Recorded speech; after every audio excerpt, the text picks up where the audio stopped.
Amanda Farr, 2508 Hester Court, Mill Creek rezoning. Good evening, and thank you for allowing us to speak tonight and share thoughts ahead of the rezoning proposals that will be presented next week. I'd like to conclude by sharing some thoughts about what will be important to consider as you review the upcoming proposals. First, we'd encourage you to look at all the facts with fresh eyes.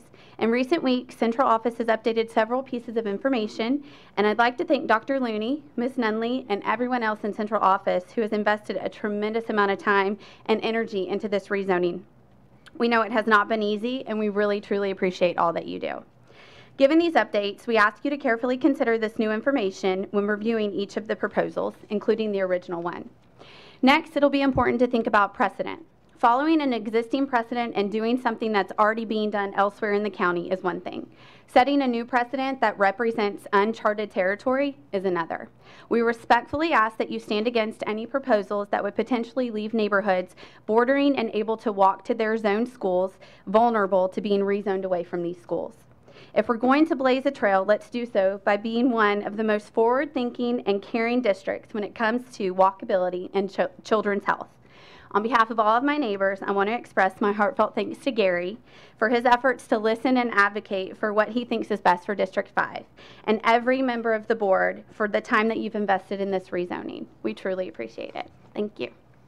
Thank you. Our next speaker is Ravita Raman. Hello. I would like to discuss the political motivations. Could you please state your name, address? Thank you. This is my first time. I'm Ravita Rahman. I live at 300 Shadow Creek in Brentwood, and I have two boys who are actually here today that attend Edmondson and Sunset Middle. And I wanted to express my concerns about the Cultural Competency Council and why it is important and necessary. I had shared an email with many of you here today, but I would like to read it and share it. The training for Williamson County Schools that has been provided through the actions of the Cultural Competency Council have not been politically motivated, and it appears that some information is clearly missing, and people have followed an incorrect statement without researching all of the details. I would like to share my personal experiences on why that is incorrect. I have two African-American boys in Williamson County Schools, and my journey on what they are exposed to led to me participating on this council. I had never been to a plantation prior to my son's field trip to Carrington Plantation in the Civil War home of the McGavics. This was a horrible experience for me and my family. My son was one of two black boys at his school in the 5th grade, and at this field trip, the truth was clearly not provided. I heard several parents showing empathy towards the 12-year-old boys fighting the Civil War, but no empathy towards the slaves who worked in this home. The kids played cricket on the lawn, and the trip glorified a horrible time in our history here in the United States. A friend of mine took her daughter to the Sam Davis Plantation field trip, and a docent told those students that the slaves have it better than I do. I'm not sure how being ripped away from your family, raped, beaten, and having no rights is better than a person living today than those who were slaves. To say this process of training started for the Williamson County school staffs has been ongoing for over a year is political. It's clearly an uninformed attack on the issue while denying the empathy that we deserve when teaching social studies, Civil War, and slavery in schools today. Thank you. Thank you, ma'am.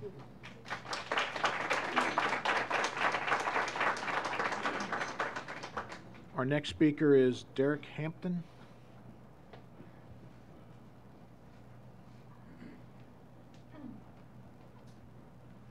Hello, my name is Derek Hampton. I live at 3001 Canal Street, Lawrenceville, Tennessee. I'm here in support of the Diversity Council and to thank Dr. Looney and Erica for all of the for all of the work that they've done. But just kind of want to set the record straight about why it's important. There was an incident where kids formed a Trump line and they only let white kids through, and they stopped black kids, Indians, and anyone else, Latinos, and told them to go back to Mexico. Unacceptable. There was an incident where the kids were divided into two groups, one African American in the school, in the class, and they were told to debate for and against slavery. Now, I don't think that this is something that was done in mean spirit, but it's the fact that nobody knew that it shouldn't be done, is why we have the council. Not to indoctrinate anyone, or anyone's children, but we just want our children to be in a safe environment. That's why the council is important. Not to indoctrinate children, not to spread political motivation. Thank you. Thank you.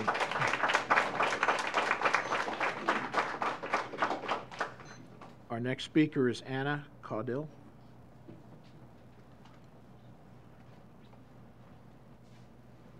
Hi, I'm Anna Caudill. I live on Scruggs Avenue in the Rolling Meadows community. I'm also a special education advocate and a parent of 2 boys adopted from China with disabilities. It took our whole church to get our children here. I help parents of students with disabilities who have IEPs and 504 plans. As our boys have grown, I've come to realize there's so much trauma and loss involved in adoption, from the loss of birth parents, mother tongue, mother country.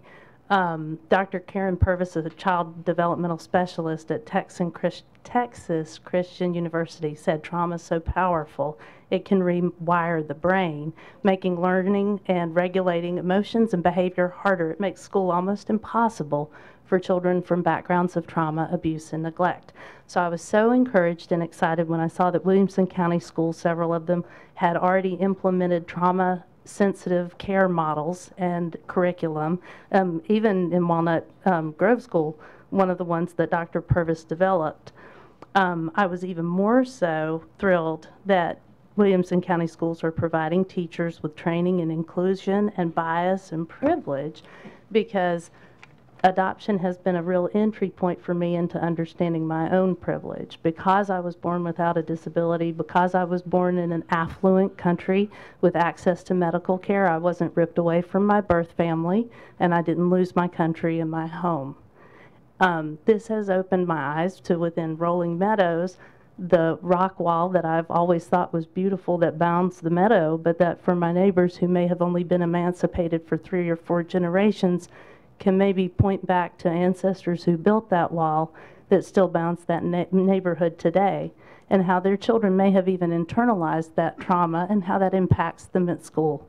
So I'm very thankful for the training in inclusion and bias and privilege, because it helps our teachers better understand our children's needs.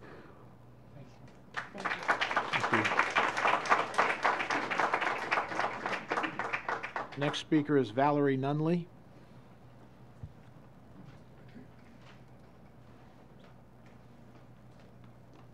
Hi, my name is Valerie Nunley. I live at 2434 Orchard Street. I'm here to speak about the Mill Creek rezoning.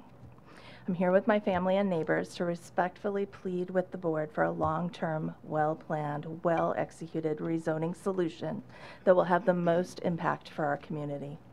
In the space of a few months, our sweet town has been torn apart by this rezoning issue. Neighbors have turned upon neighbors. Unkind words have been spoken and written in this lovely age of social media. The negative effect on our community, if this were to recur year after year, is unthinkable. And if the original proposal, one of the 9 that I understand will be presented, is accepted, that is exactly what will happen. Numbers are difficult to argue with. The well-intentioned original plan will not last the stated 3 years. It will not even get us to fall of 2019. With the original proposal, 777 students will remain at Mill Creek, which will only allow an additional 23 students to enroll before capacity is once again reached. Homes continue to be built in Summerlin and Telfair, and soon the enclave at Dove Lake. This guarantees we will again be over capacity in less than 6 months, and we will be back in this space having these same discussions in less than a year for another rezoning. Our children and our community deserve so much more. I have confidence that you as the board can give us a plan that creates the stability our children deserve and that our community needs. In addition, I would respectfully ask the board to please consider proximity and adjacency in your decision-making process. My kids bike to school every day. We can see the school from our house. School lets out at 3:45 p.m. and my kids are in the door at 3:54 p.m., though I have been told that they are extremely fast bikers. Please continue to promote walkability for our children in our schools. Thank you so much for your time, energy, and effort that you put into our children. Greatly appreciated. Thank you. Our Our next speaker is Carrie Marin.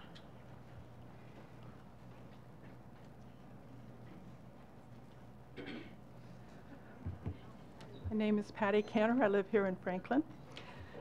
In the news lately, it mentioned there have been classes offered to teachers on white privilege. Excuse me, I called Carrie Marin.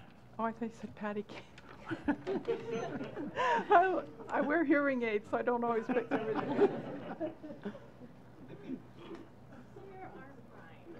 Okay.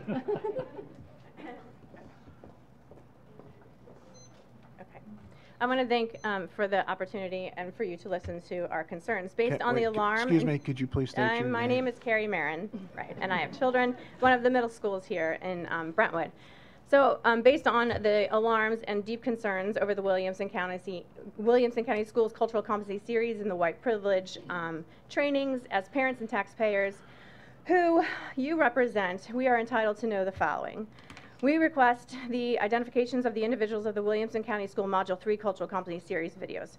We request the identification of those who ran the Cultural Competency Training Series for Williamson County, who was the facilitator, who was responsible for selecting and bringing Mr. Horatio Sanchez, Module 1, to this series, who filmed and trained and edited the videos, what company. At one point, Dr. Looney and the school board all agreed to these, so who approved them? Williamson County Schools has had a history of cultural competency services in the past. What and who were the resources used then?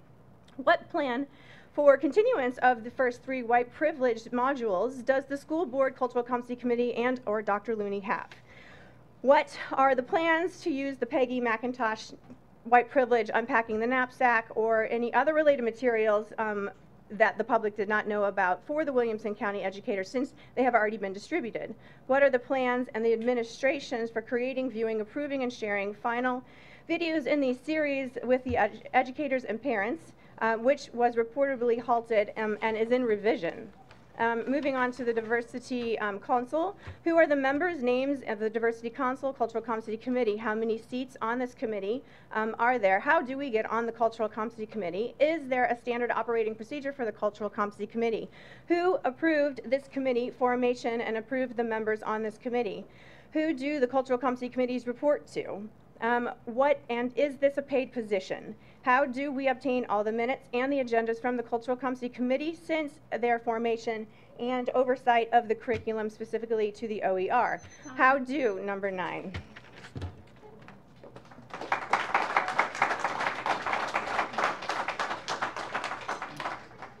Our next speaker is Stephanie Rose. Is it Miller?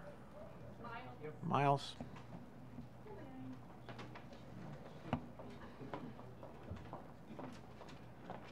Hi, I'm Stephanie Rose Miles. I'm from Brentwood, and I'm a mama of 2 kids in Williamson County Schools. And I would like to thank Dr. Looney and all the board members for their thoughtful consideration of reversing the particular SPLC related training. We understand, or I believe, that diversity awareness, cultural understanding is huge and important.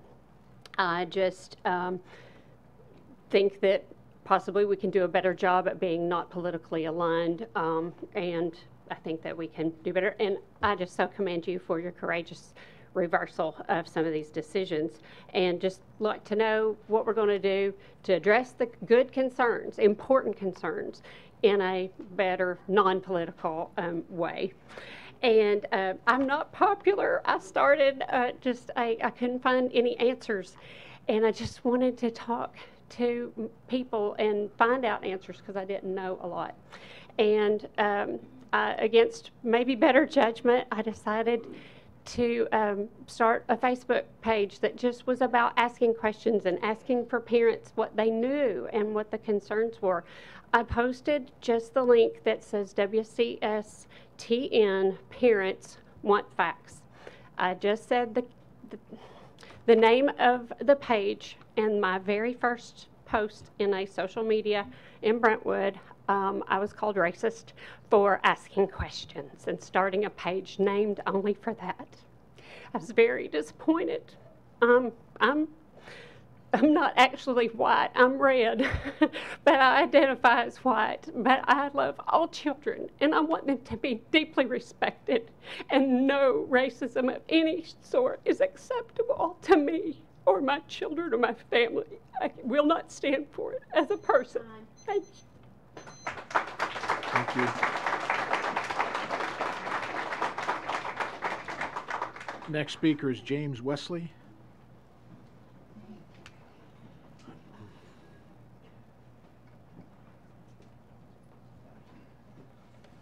Good evening. My name is James Westby. I reside at 1328 Mohart Boulevard, and I come here to support the diversity training. And just to let you guys know, I moved here in June or July from Chicago, Illinois, and my family and I had high hopes of being in this district and having my son the opportunity to get educated from what I've heard one of the best school districts in Tennessee. But I was appalled to hear of some of the actions that was taking place with some of the teachers. And to be honest, I know we can't monitor or we cannot control everything, but when we have educators and we give them the opportunity to take care of our children, the last thing they need to be worried about is how they're being taught. And that's a behavior issue that needs to be stopped. For a couple of people who came up, you can actually join this diversity council just by showing up. I showed up and just put my name on the email address. So we asking all families who want to involve in this diversity training to just show up. And we all need to come together. And I thank Dr. Looney for establishing this committee, because it's not going to be perfect, and we don't tend to it to be perfect starting off. But at the end, everybody will, this will be beneficial to not only our kids, but also the parents. And if I'm here to be an advocate of this school, I do not want to have to defend somebody who teaching slaves and stuff like that to my kids. So from that point, I'm just asking for support to continue this council and continue this diversity training. It's not perfect, but that's why we need everybody to be here to help us. Thank you.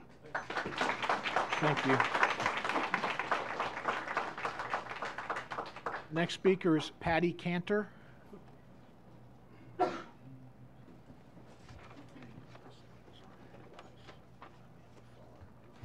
got it right. My name's Patty Cantor. I'm from Franklin. In the news lately, I mentioned there have been classes offered to teachers on white privilege. I contacted a chief of police, David Bors, and asked him what white privilege was. He told me white privilege is the new battle cry of the progressive Marxists, that America was founded by the founding fathers who were white, who rigged the system in their favor to exploit everyone else. Minorities, women, and the poor have suffered ever since, while white men have profited.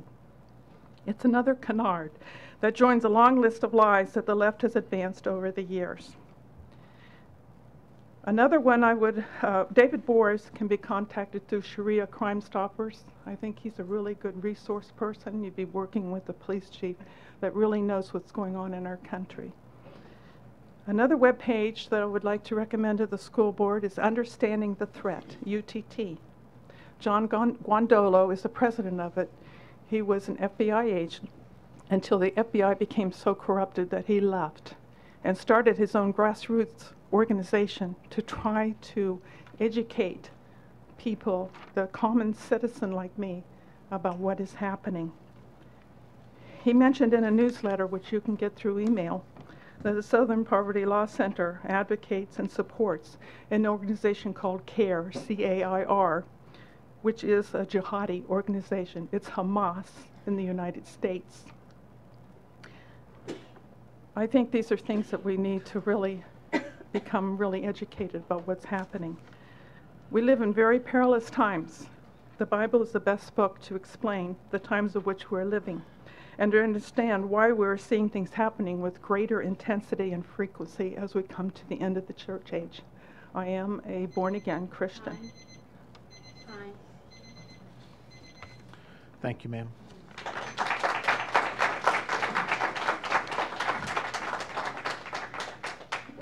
Okay, our last speaker for this evening is Mike Fort.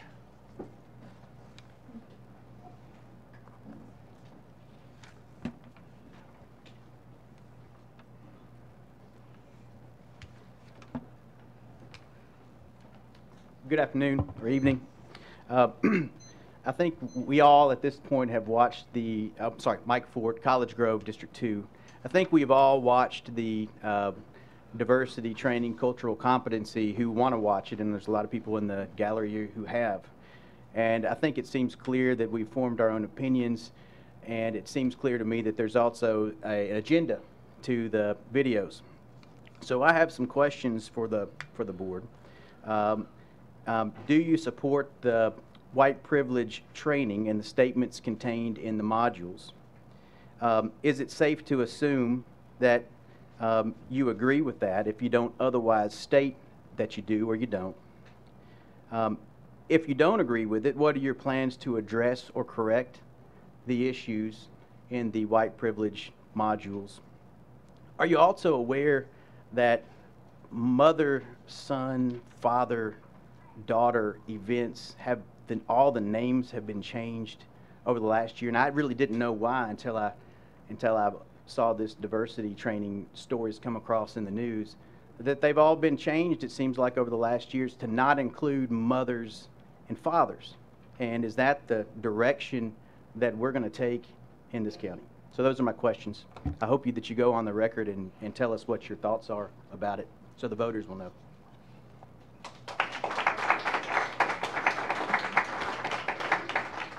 Thank you, speakers. That ends our public input session for this evening. The next item on the agenda is the approval of the agenda, but before we approve it, board members, we're pulling off the agenda item 7H. We will not be dealing with that one this evening. So do I have a motion for the approval of the agenda? We have a motion from Mr. Welch. I'd like to second it. Second. Mr. Mitchell. Any discussion? Okay, I see none, and go ahead and record your votes then, please.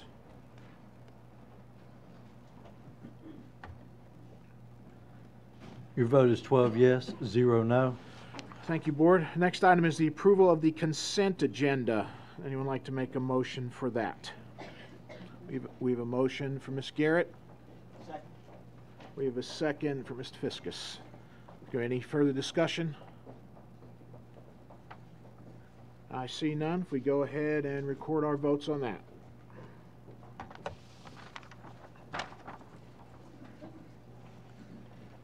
Your vote is 12 yes, 0 no. Thank you, board. When we approve the consent agenda, we approve the February 18th, 2019 school board meeting minutes. We approve board policies on second reading, 5.310 on vacations and holidays, 6.402 physical examinations and immunizations, and we approve the recommendations for field trip fee requests. The next item is communications to the board. Superintendent's report. Dr. Looney. Thank you, Mr. Chairman, board members. I'm going to go a little bit out of order so we can honor the students first before I get into the primary purpose of my report tonight. So Mrs. Birdsong, if you'll come forward, we want to recognize some of our outstanding students, scholars, athletes, and artists, and then some employees as well. Yes, we will. Thank you, Dr. Looney, and board members. We are going to start with perfect ACT scores. So, Mithil Nalaka, come on up.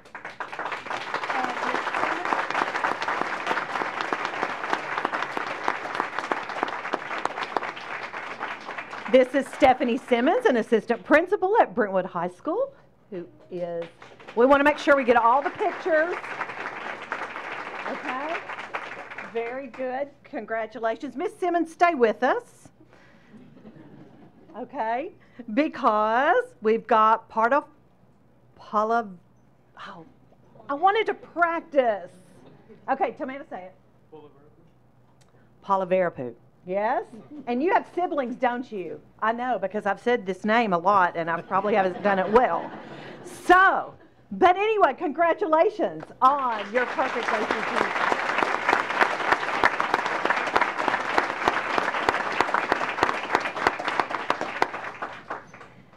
So those two are from Brentwood, and now from Page High School, Andrew Sullivan. Andrew.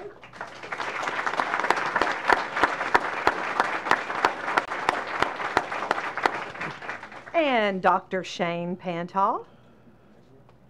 Okay, pose for pictures, Dr. Pantal. Smile pretty, please. Nice, congratulations. And from Ravenwood High School, Samuel Duggan.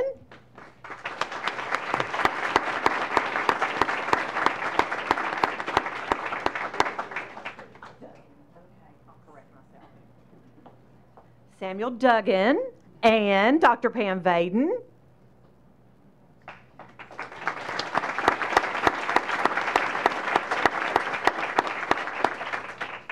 And these gentlemen earned their perfect ACT composite scores during the February testing period.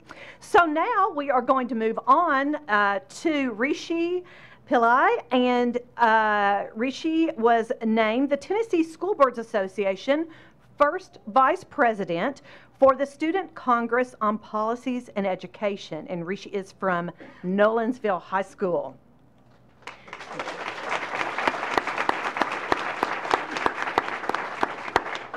And we have tons of honors from the Tennessee High School Press Association Awards. So just sit back and enjoy listening to all of these. From Brentwood High School, they earned the Best TV Station, WBHS 9. Also from Brentwood High School, they won the Best Live Sports Coverage, and that is from their football production. And they also won first place in Best Newscast. Team members are Ashley Gracia, R.J. Taylor, Madison Hebert, Cole Hubbard, Allison Steele, Robert Dickinson, and Cole Hendry. And for Best Lip Dub, Nathan Nance, Allison Steele, Lena Gurley, Casey Crow, Sierra Wendell, James Derryberry, Garrett Linney, and Jack Wilson. And Brentwood also won first place for the Best News Package, Garrett Linney and Caroline Hart. And Brentwood won again for the Best Sports Video, Casey Crow and Nathan Nance. First place, Best Sports Package, R.J. Taylor and Garrett Linney. And then there was a tie here for the first place, Best Short Feature Story, Christabel Spielman from Brentwood High School. And I need to say, Brentwood High's teacher, his name is Ronnie Adcock. Ronnie does a fabulous job. But Christabel tied with Franklin High School, first place Best Short Feature Story, Joe Drescher and Ryan Wells. Also from Franklin High School, first place Best Commercial, Will McAdams and Ivan Chin. Also from Franklin High School, first place Best Music Video, Will McAdams, Will Madison, Seth Woodruff, and Kaylee Chapman. And from Franklin High School, first place Best Video, lots of names here, Bryson Sams, Porter Edwards, Matthew Dyra, Anna Claire Latta, Jackson Fultz, Colin Perigo, Carter Fulkerson, Benton Pillins, Joseph Ann, Braxton Lazarus, Moses Levine, Maddie Kerr, Brandon Coleman, Joseph Clinton, Nikki Tudor, and Emily Mayer. Their teacher is the fabulous Carrie Thompson. But Independence was not denied, and they earned first place in the Best Public Service Announcement, Mia Prouse and Lissy Hayes. And first place Best Reporter went to Bella Gordon. First place Best Sports Show, Gavin Hayworth, Reed Smith, Garrett Walker, and Jackson Warren. Their teacher is Mr. Matt Balzer. And now, I think we won just about every award at the Tennessee High School. I'm just going to say. Okay, but now we need to honor some staff members. And we are going to honor first from Scales Elementary School, Melody Scott. Melody was named the Tennessee Counsel for Social Studies Elementary School Teacher of the Year. And guess what? We won at the high school level too. This is Ray Sheets from Franklin High School. He was named Teacher of the Year by the Tennessee Council for Social Studies. Congratulations to all of our students and staff members.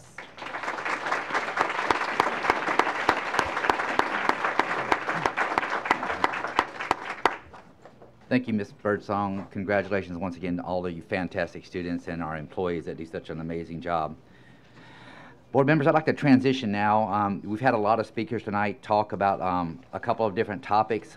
Just as a reminder, we will be having a special called work session next Monday to talk about the various zoning plans that the staff and I have been working on for your consideration. I'd also just like to acknowledge for Mrs. Kuntz's sake that we will acknowledge the National Healthy Schools Day on April the 2nd, so thank you for bringing that to our attention. I also would like to make a brief statement that I'm going to have a couple of staff members that are going to help me work through some information for you. And so I'll read a little bit of my statement and then perhaps speak from the heart. So board members, I'm very thankful for the conversations we've had over the spring break holiday, both in person and face-to-face and by phone, talking about and asking questions about the cultural competency training that our district has engaged in really for the past 2 years now.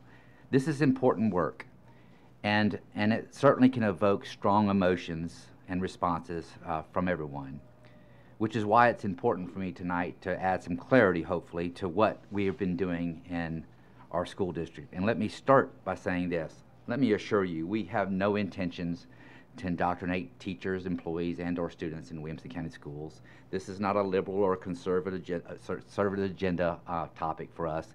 This is really about being responsive to concerns that parents and employees have brought to us over the course of my tenure here, but kind of coming to a head this last year or so, relating to how our employees are treating the students that we serve. I do want to say that Williamson County Schools is the epitome of what most school districts aspire to be. I mean, everybody wants to be like Williamson County Schools. We have awesome teachers and administrators. We have some of the brightest students I've ever encountered, and their parents are supportive, and we see that manifested all the time in our school district. However, if we're going to continue down this trek of excellence, it's also important for us to acknowledge shortcomings that we have and to address them head on and to engage in honest debate and conversations about how we might improve and continue to make progress as a school district. So last January in 2018, I met with a group of parents that brought some of those concerns forward. You heard some of that mentioned tonight. And I decided to engage a broader perspective of parents from our school district rather than just one small group of parents. And so I asked Mrs. Birdsong in January of 2018 to help me advertise the creation of a Cultural Competency Committee, or Council. That council was open to all Williamson County School District employees and any Williamson County parent, anybody that had a student in Williamson County schools, and that remains true today. Anybody that has a stake in this conversation is welcome to come to these meetings. They're open to parents, they're open to employees. We meet on a somewhat regular basis. We typically meet once a quarter, and this year we've met twice so far.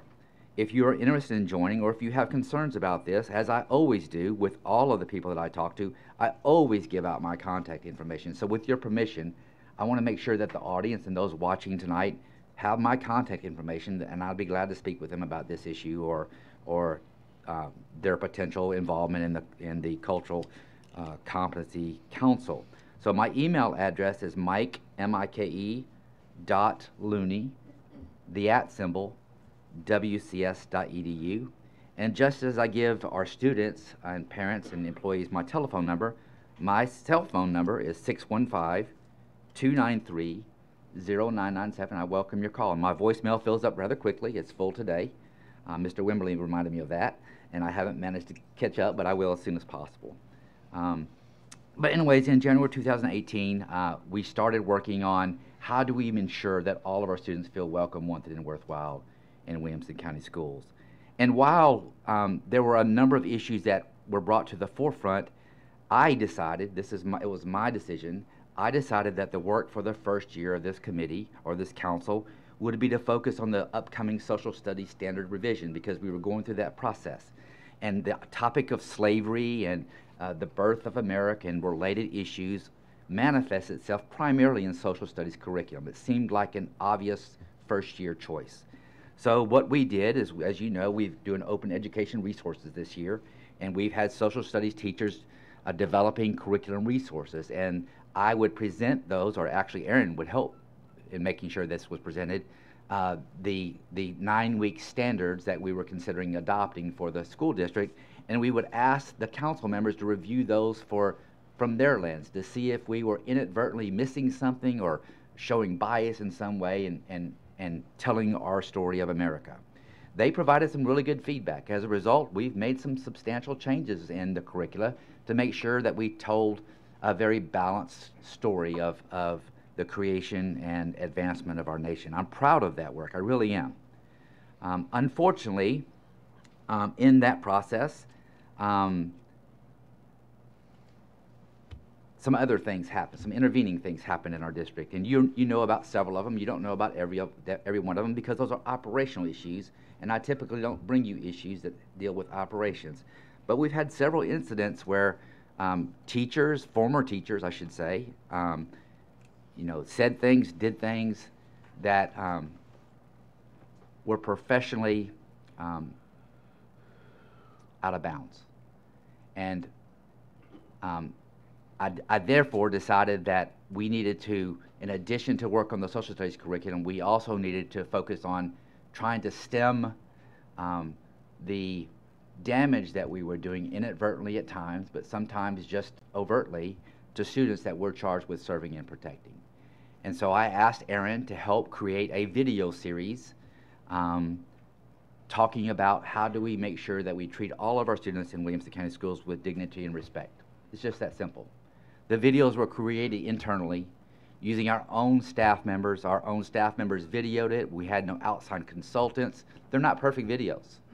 They're internal, low-cost items where our employees were sharing their perspectives with each other about these important topics. I'll be the first to admit the responsibility falls on me. I authorized them. It's an operational issue. You have never, in the 10 years that I've been here, in fact, no board has ever been involved in the development of professional training for the employees of the district. So that's something that you don't do. What you do is you approve the plans that we submit to the state, and they are broad, and they are primarily funding-based plans. And so you have approved the plans in accordance with the law. With that being said, our intent was never to disenfranchise any single group. It was rather an intent to bring us all together. And despite the conflict that has ensued, I really think this is good for us, because conflict gives us an opportunity to clarify where we are and what values we have. And I think we all share the same value, and that is our students, regardless of where they come from, whether they're rich or poor, what their race is or what their religion is, deserve to be going to school in a classroom, loved by their teacher and treated with dignity and respect. I think everybody in here wants that.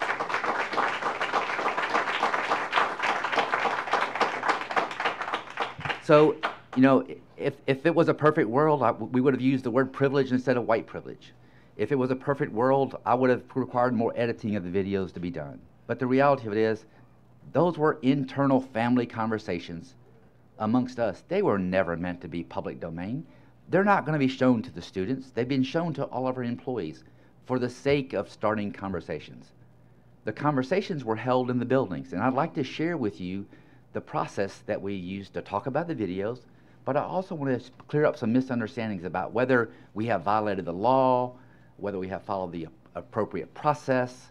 And to do that, I want to call on a few people. So first, I'd like to call on the legal counsel for the school board to answer the question of whether or not the school board or anyone on the administrative team has violated state law as it relates to this process. Mr. Golden.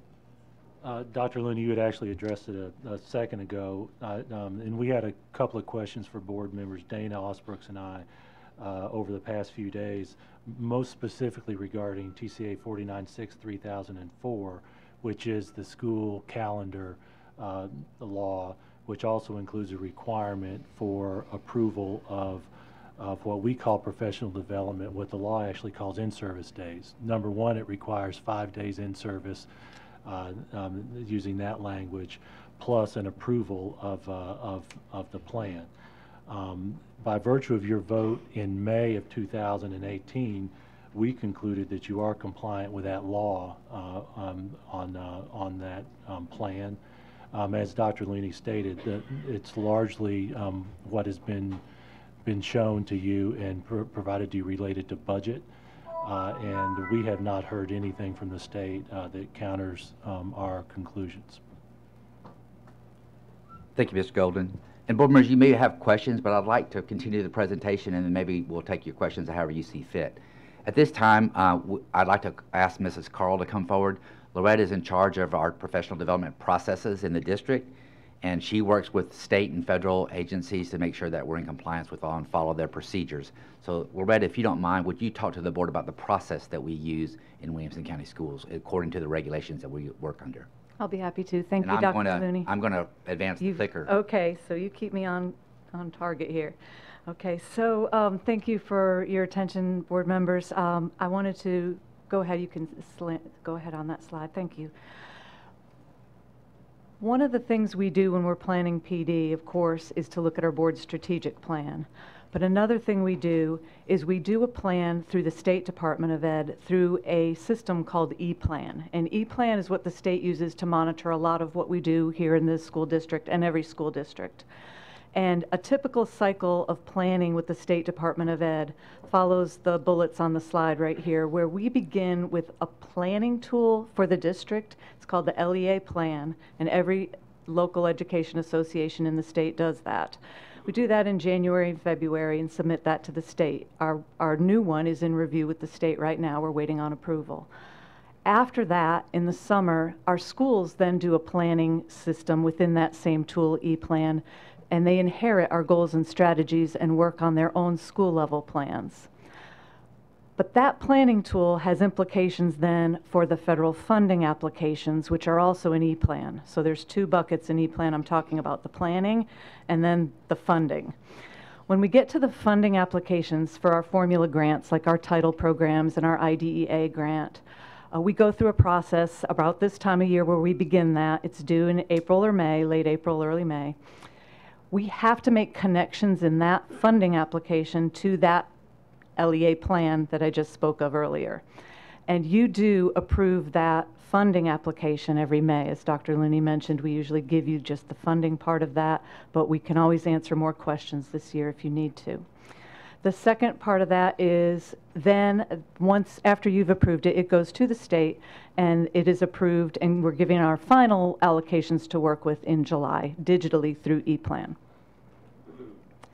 So in August of 2017, there was a new title. They switched some numbers around and added a new program through the ESSA federal program called Title IV for the Student Support and Academic Enrichment Grant.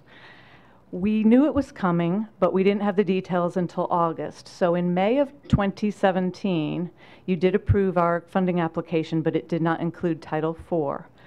In August of 2017, we went to the state ESSA conference and learned about the purposes and allowable uses of this new Title IV grant. And our planning team focused in on one of the allowable purposes for safe and healthy students, specifically on the suggested bullet that this is a, by the way, on the slide here, there is a capture of the state, the TDOE's training on Title IV. And in their training, we had a bullet at the bottom of the left-hand column, you'll see about culturally responsive teaching and pedagogy. We chose that as a planning team because we also had identified that earlier in the spring, even before we got the details of this grant, that was a need here in Williamson County Schools. On this slide at the very top in the black banner, you'll see eplan.tn.gov. Anybody can go to eplan.tn.gov and see the publicly approved plans as well as publicly approved funding applications for the state of Tennessee.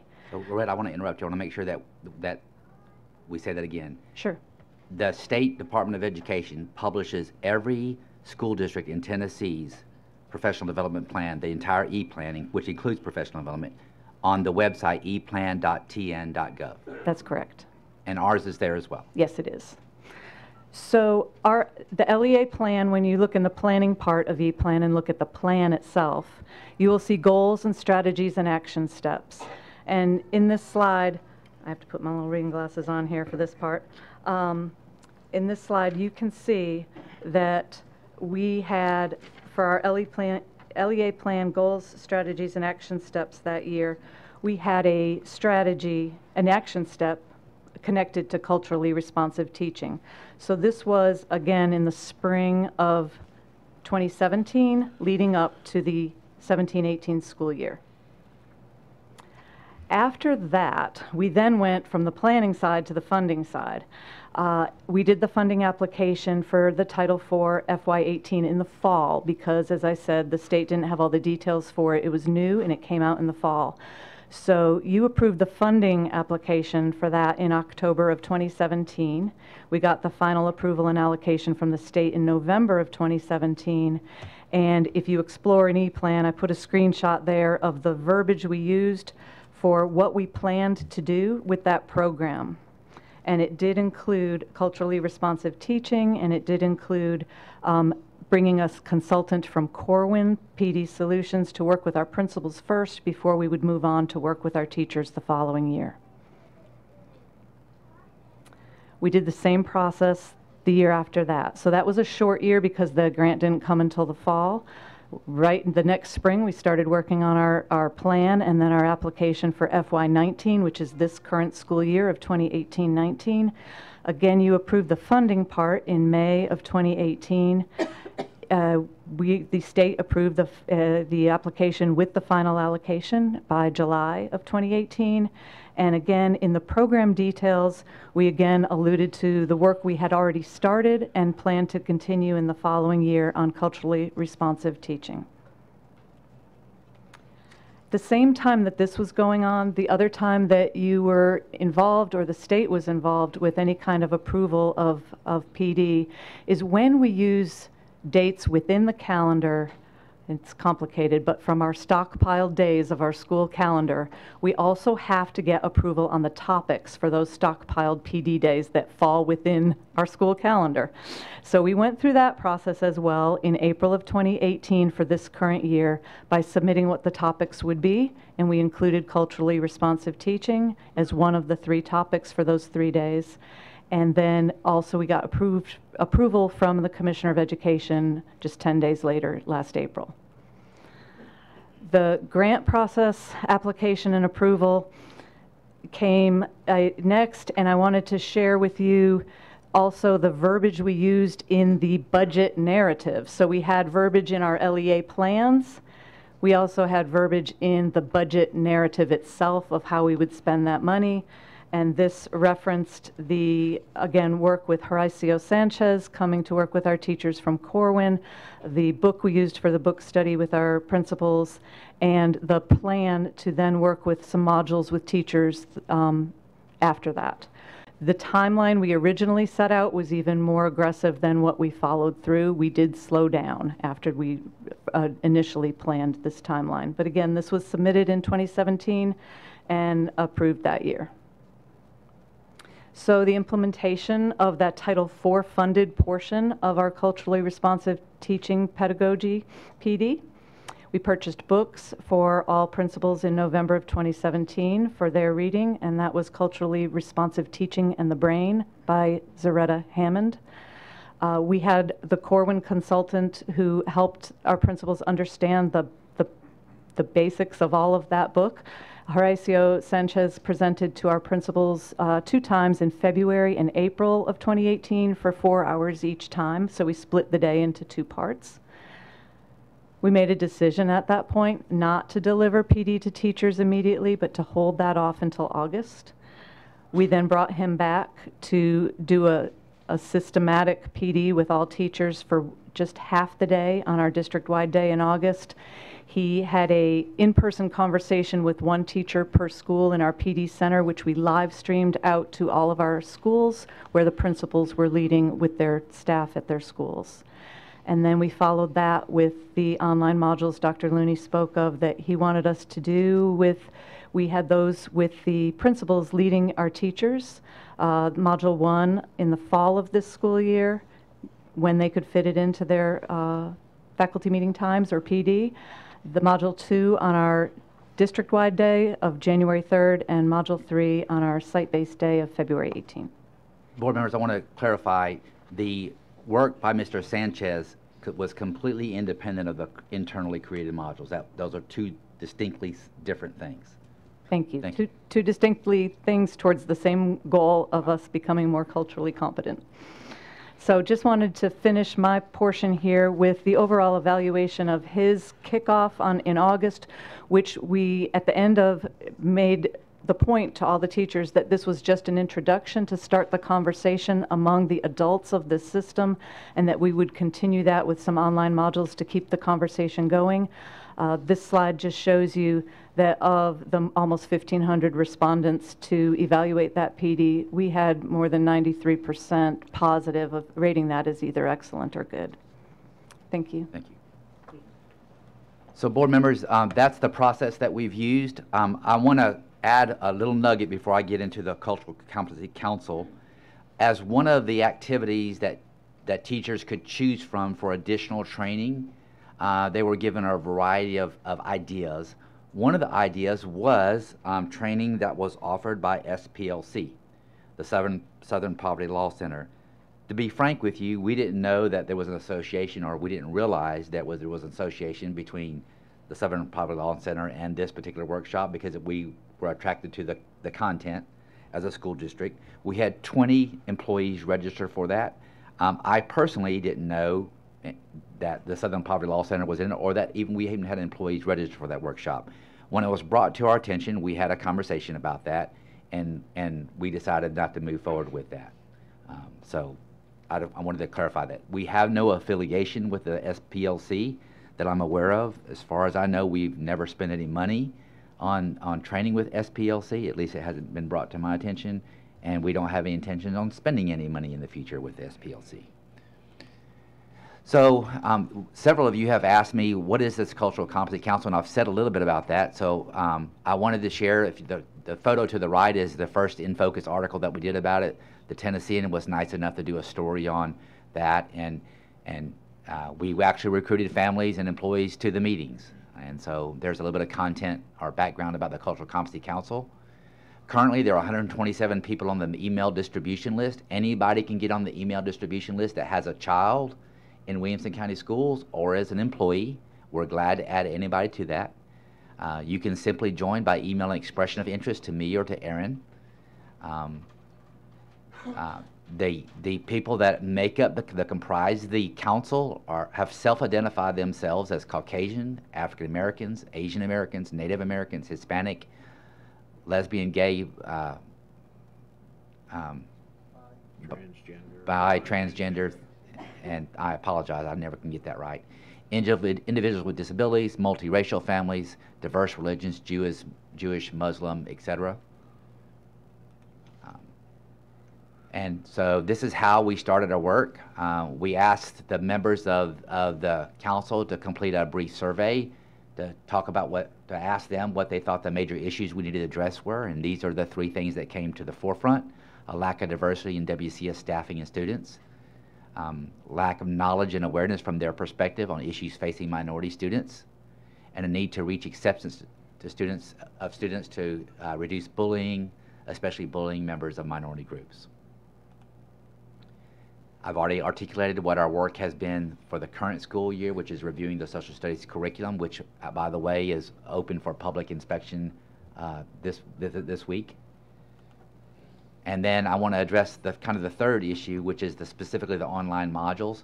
I want to say once again, the responsibility for the development of the modules falls on me. It was my choice, it was my decision, and we have not historically involved the board in operational matters. If you want to change that, then that's certainly something we should talk about. But I asked for staff to create those modules using our own personnel and our own resources. The first module asked these questions of our employees after they watched a short video. The employees then at the school level broke down into small groups and had discussions about these 5 or 6 questions. I won't read them for you. They're on the overhead, and they're available for public consumption electronically as well. After every professional development training that we provide, we get feedback from our employees and ask about, was it valuable use of your time? Over 100 teachers from that first module expressed interest in taking a leadership role in their buildings regarding this topic. 90 to 95% of employees emphasize cultural competency as a top priority that we should focus on. 65 to 70% of respondents indicated that teachers desired more professional development on this topic. 10 to 15% of results indicated only a surface level of understanding about culture. In other words, the kinds of things that you would superficially think about, you know, food, the type of food that different cultures eat, what kind of flags they have and festivals, etc., rather than a deeper understanding and appreciation for folks. And at that time, 2% indicated that they needed more building and district level support regarding cultural competency. The second module dealt with these 2 specific questions. After they watched the video, they had discussion. Once again, they broke down in groups of 5 to 7. Some schools had much larger groups. That was their choice in their building. The results of the employees' responses, 70-75% of the respondents identified biases related to expectations of students and assumptions related to their intellectual ability, related to socioeconomic status, race, ethnicity, ESL status, gender, or SPED status. 50 to 60% of respondents identified biases related to student discipline and behavior. 40 to 45% of respondents identified biases about family engagement. And I won't read each one of those, but you can see that for the most part, our employees felt like that there were issues in our school that we needed to focus on and improve.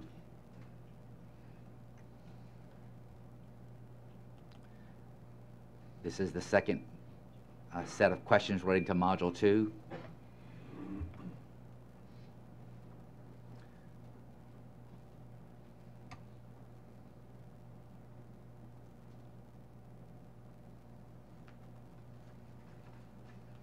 And Module 3, which has created the most public discussion, dealt with the issue of privilege. The employees were asked to discuss amongst each other these topics and their feedback. There were 390 different groups of 5 to 7 teachers for the most part. Some groups were larger than that. 75 to 80% indicated a need for teachers to educate themselves about the topic and seek further opportunities for reflection. And if looking at the bottom 3 numbers, which indicate the teachers that felt like they either didn't need the training or they were uncomfortable dealing with this topic.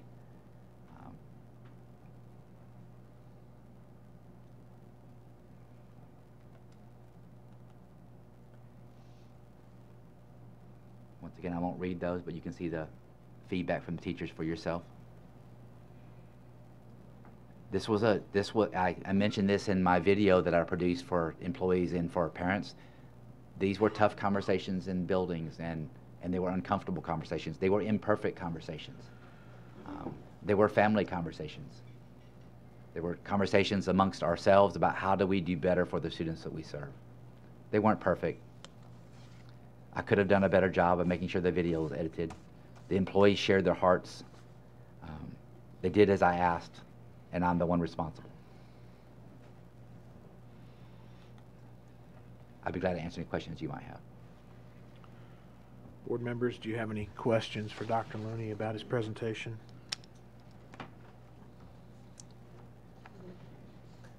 Okay, Ms. Garrett. So I just want to ask this question again, just to make sure that we all have a clear understanding. So if a citizen has a question about this information, about any of our efforts related to cultural competency, what is the recommended path to get accurate information? Certainly, they can contact me directly. I attempt to respond to all emails and telephone calls that I get. If I don't respond at first, please try again. I get hundreds a day, or contact their school board member, and you'll deliver the information to me, and I can respond on your behalf, or I can share the information with you. And then, thank you. And then as a follow-up, if one wants to be part of the conversation about cultural competency, what's the way to do that?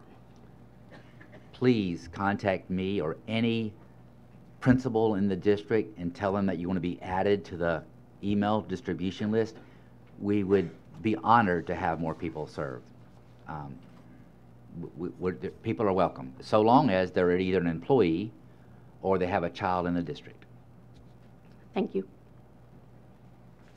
Any other board members have a question for Dr. Looney?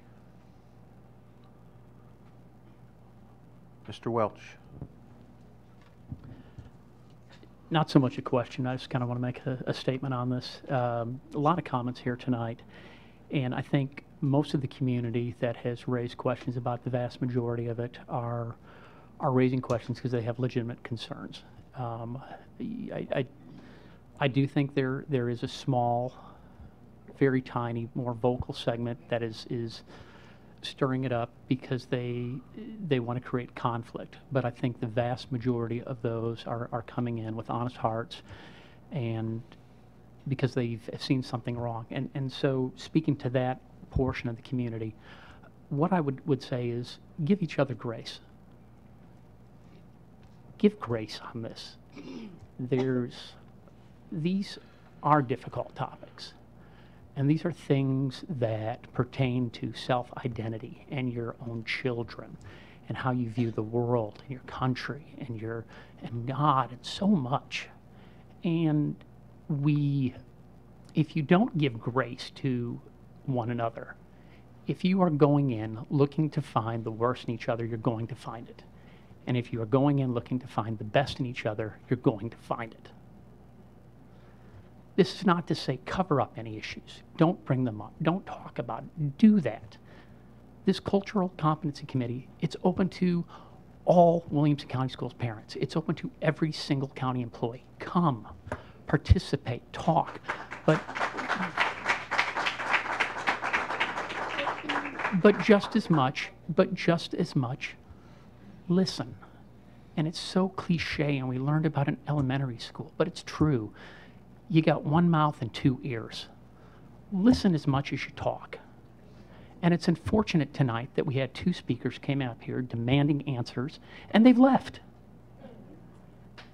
You've gotten the answers, and you left. You came in, you said your angry statement, and you left.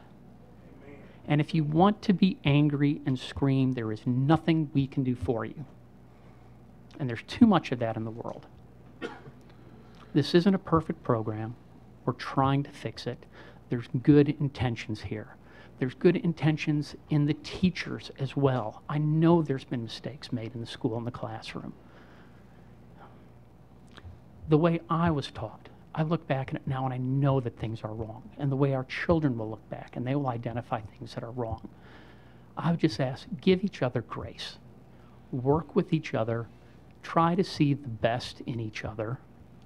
And not the... Enough. Thank you. Thank you.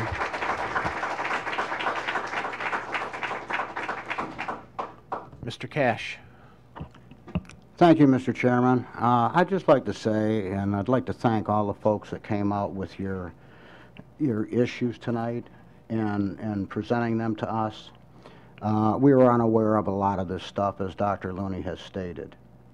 I hear from the competency group, I don't think there's anybody on this board that are trying or want to see that dismantled at all. It's very important for our teachers to learn to be sensitive to kids, which I believe the greater portion of our teachers love these kids. I see it every single day. I have 8 grandchildren. I drop them off in the school lines. I see principals and teachers out there with umbrellas grabbing these babies by the hand, and I don't see any race discrimination or anything else. They are doing a fine job. But what I'd just like to say is, Mr. Welch, I think it's a much bigger portion of this population and of teachers that have had very hurt feelings. After 2 years now, if I'm getting this right, 2 years we've been doing the cultural competency with principals and whatnot. What led it to become white privilege? And that's the question that has to be answered. I don't believe this group of fine citizens here ever wanted to create division. They're coming out in good faith and want to make their issues known. It's very important that when we discuss slavery and Civil War, that what did the slaves do? They made plantation owners much richer. I mean, everybody's got to agree with that. The workload was on their backs. And we need to share that properly. And Civil War, the black soldiers. I don't know if anybody's seen the movie Glory, but that was a great movie. And if you haven't, get it online. It's about the whole story of the black soldiers that begged for rifles to help fight for their freedom. I mean, there's many issues around this.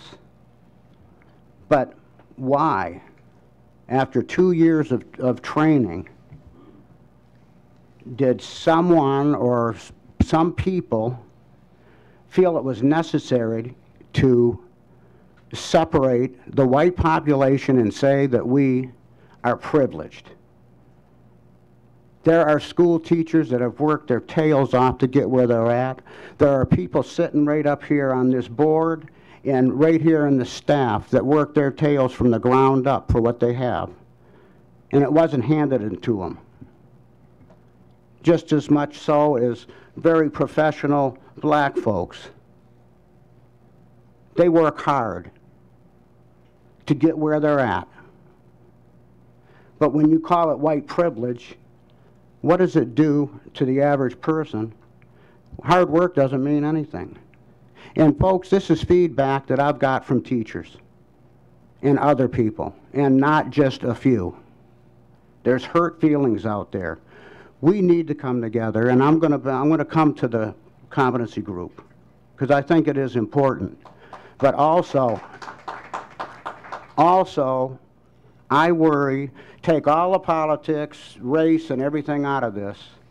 I worry that so many of our teachers that have been dedicated to these kids, that love them every day, and I don't mean just opening a book and say, turn to page 2. Sometimes these teachers are the only outlet for a child to vent, and they hear it every single day of their life. And I would just ask that we can get over this hump in this issue and get down to business, and I just ask our teachers to continue the dedication and love for these kids, because I don't care how much leadership we have. We have great leaders sitting in this room, and I respect every one of you. But without those principals and teachers out there, you're nothing. This county is nothing without those folks. And we need to address the issue of those that have hurt feelings that won't come forward and say anything. A lot of this causes divisiveness. Dr. Looney and I have had many conversations, and it's like walking on pins and needles sometimes. You've got to be careful how we approach issues. And that was my whole thing with this issue. It's not you folks, it's not the cultural competency. I've had training for 45 years in industry. I've had every bit of it. And everybody needs a wake-up call sometime just to reassure them and keep their mind on track. But please don't look at those folks that are protesting this white privilege in a negative way either. We've got to come back together as a community, and we need to stay, most importantly of all, we need to stay together as a board and not let this come between us and cause division. Thank you, Mr. Chair. Thank you, Mr. Cash. Ms. Emerson? Thank you. I think a lot of wonderful things potentially can happen. I think this has opened up an opportunity for some really extensive conversation. There's a lot of things that we need to change and improve. And we all need to choose to be engaged and involved. We can't just sit on the sidelines. We all need to make our feelings and our thoughts known. I think one of the things that I want to say as a board member, I was very blindsided by Module 3. I, first of all, had no knowledge at all of the modules, the videos being produced. We were not, or I was not privy to them being done and put in the schools. And so when I started getting phone calls from my folks in District 8, my parents and teachers and citizens, I was totally caught off guard, which gave me an opportunity over this last week, and I've had a lot of calls and concerns that it could have been avoided if the board had been appropriately informed about the making of these videos, an opportunity to see them, a little bit of input into maybe some of the conversation and things, because in and of themselves, I think they're very powerful. I think it has opened up a great deal of opportunity for dialogue, for each one of us to look at ourselves and hard issues, and I'm excited about the potential that we have here in Williamson County to make some changes. Long overdue maybe, but they're coming. And that's exciting because I think everybody's primed and ready to do their part, to make it work and make it better. I am, and I'm excited. But the board can't be supportive, Dr. Looney, if we are not informed. And that, for me, was one of the most difficult things this week, feeling like this kind of came out of, just out of the blue. And I think that this is also an opportunity for us to look as a board at some things that we may need to change in terms of things that we're going to want from you to make sure that we're informed, that we're engaged.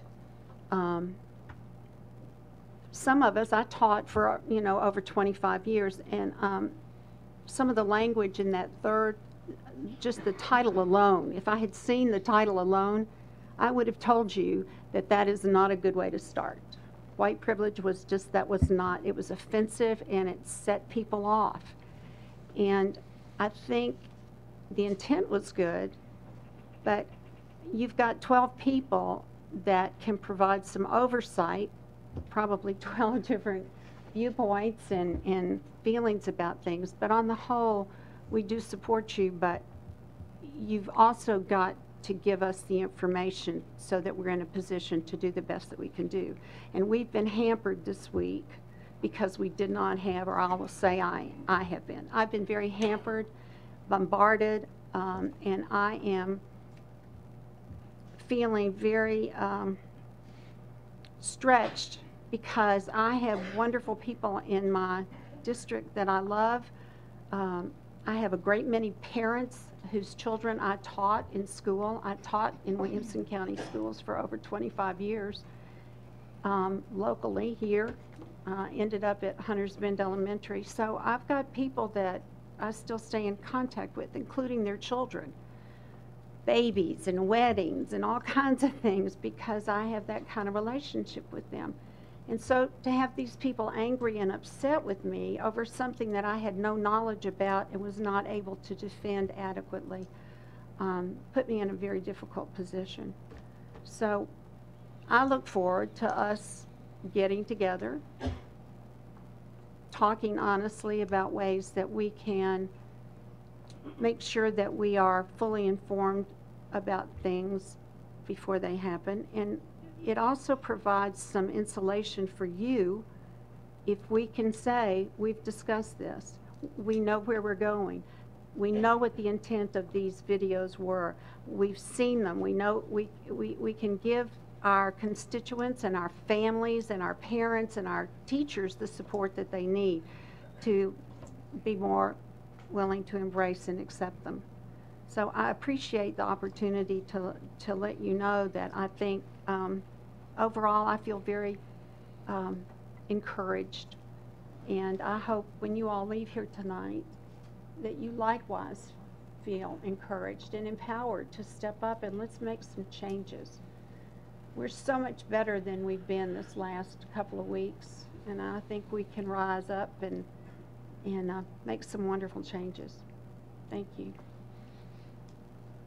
Thank you. Mr. Galbraith?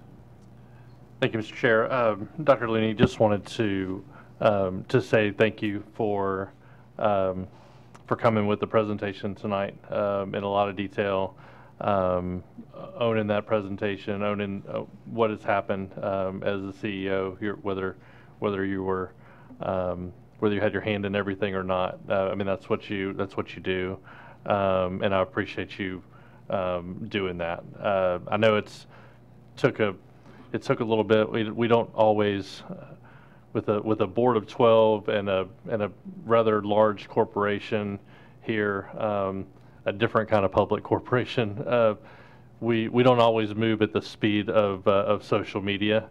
But I think the deliberate approach to kind of take a little bit, take spring break and let things cool off, I think was the right one. It created a little bit of a firestorm in the interim, but I don't think you don't typically react out of emotion, and I think it's good to kind of take a step back, and I really appreciate the presentation tonight. I just want you to know you have my full support in the goals of what we're trying to accomplish here, and so I think that's what the board needs to be in agreement on going forward is the goals and maybe the vision of where we're going, and to the extent that you can share with us kind of a big picture where you're going to take it.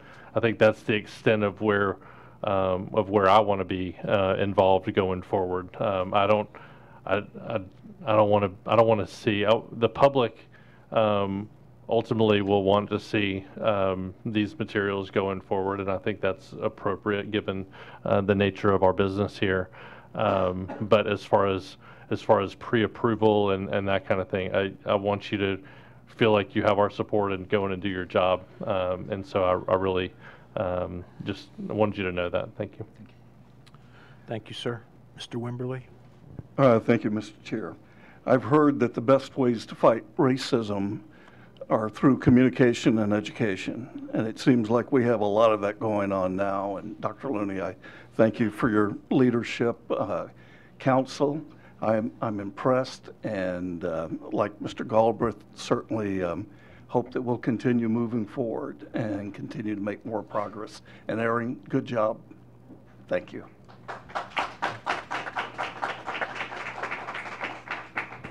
Mr. Hall.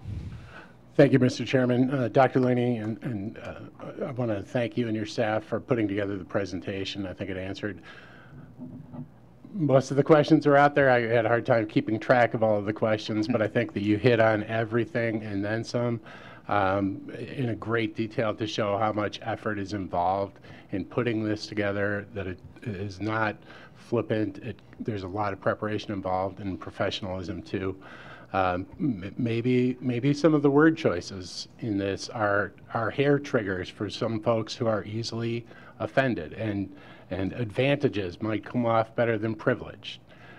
It's if we're going to talk to individuals and teachers making connections with individuals, it's important to recognize that we don't all start equally. When kids go to school, we strive for an equitable experience, but not everybody is at the same starting point in the race that we're, you know, of education. And I'm disappointed that a lot of the critics of this training, very few actually, acknowledged the need for the training. It seemed like the outrage clickbait industry stirred up a lot of dissent and concern. And I have to think that that has totally validated the need for these discussions. If we're having conversations that make us, and look at the ethnic composition of everyone sitting up here, if that makes some of us feel uncomfortable, then it's probably effective, and we should probably have more of those conversations. I recently attended a presentation and documentary where the speaker made the point that we need to spend more time feeling comfortable with having uncomfortable conversations. And I appreciate the efforts in doing so. Thank you, sir. Mr. Fiskus? Thank you. Yes, Dr. Looney, thank you for your presentation. As a new board member, some of this hit me with surprise when I started getting questions about when did you approve it, and I said I just started in August, and so I threw out the newly elected card. So thank you for filling me in. But I will say, listen, to all of us, I work in the church, and these are conversations that we are having to have in our congregations. And so not only are they happening in our classrooms, among our staff, they're happening among my children who are high school students. They're happening among students that I work with across the state of Tennessee. They're happening in every part of our society, and they have to happen. They have to happen. Because if we don't talk, there won't be any kind of movement forward. And what KC said, I can't agree with more. We want to be comfortable all the time. But it's in the conflict. I love what you said before. In the conflict is where we actually grow. If everything was always perfect, if we were always successful, if we never had failure, if we never had challenge, we would not have the ability to be different and to learn and to grow. And in my years of working with young people for many, many years, they are so much further ahead of us on these conversations. They've always been. Every movement across history has started by young people. And so we need to be willing to listen to them, but we also need to be willing to, in those conversations with them, help them have new information. That's what education, that's our responsibility, right? And so I just want to say thank you. First of all, I've known Erin for a long time, longer than I can remember. I've known her family. Her father was a mentor to me. And I am so honored to see the professionalism and the development and the way that this team works together from all levels. And so this strategic plan for training moving forward is vital, and being transparent is vital. Communicating is vital. But we have to have these conversations. We can't wait for them to happen in our classrooms, in teacher professional development. They need to be happening at our kitchen tables, in our neighborhood HOA meetings, at the pool, at the restaurants, on the walk into school. They need to be happening every day in our daily lives. We can't expect our teachers to answer all of our problems, to create all of our learning environments. We have to be engaged as parents, as grandparents, as community leaders, as neighbors in this conversation. Thank you. Mr. Mitchell. Thank you, Mr. Chairman. I guess I'll voice my support for the training, the need for the training. I think it is important. I agree with Casey. These are difficult conversations, and they challenge us, and they put us in an uncomfortable spot. One of the most annoying aspects of my feminist 28-year-old daughter is that she challenges my biases constantly, and it really it's uncomfortable, but I appreciate her for the fact that she brings that to the table for me, right? And I wonder somewhere, did I do that to my parents as well? So if we don't have these conversations, we never move the bar and we never move the needle. And so whether we're doing it, whether the method that we used was correct or not, I think that's where we go back and we look at how we approached it. But I am in support of the Competency Council. I work and lead a very worldwide diverse team, and cultural sensitivity is a requirement of our workplace anymore, of a global workplace, global economy that we're in. You look at the diversity of the children that were given awards tonight, and you can see that cultural sensitivity is a requirement of the job of being a teacher in Williamson County as well. And so I'm supportive of the effort of what you're doing, and let's go back and tweak our process and see if we can't improve on that. To Dan's point, I think that if there were ripples or side effects to the training that have left staff and members in a position to where they're no longer, I don't know, that they feel injured of some way, then maybe we need to identify how we mend that and how we address that, because I don't think that we need to have training that leaves the pupils, even if they're adults, in a way that to where they're unhappy with what they've been taught. And so I challenge you to go maybe figure out how we can address if there are injuries there, emotional or otherwise, that we can identify and repair them. Thank you. Thank you. Ms. Garrett? Thanks. Just real quick.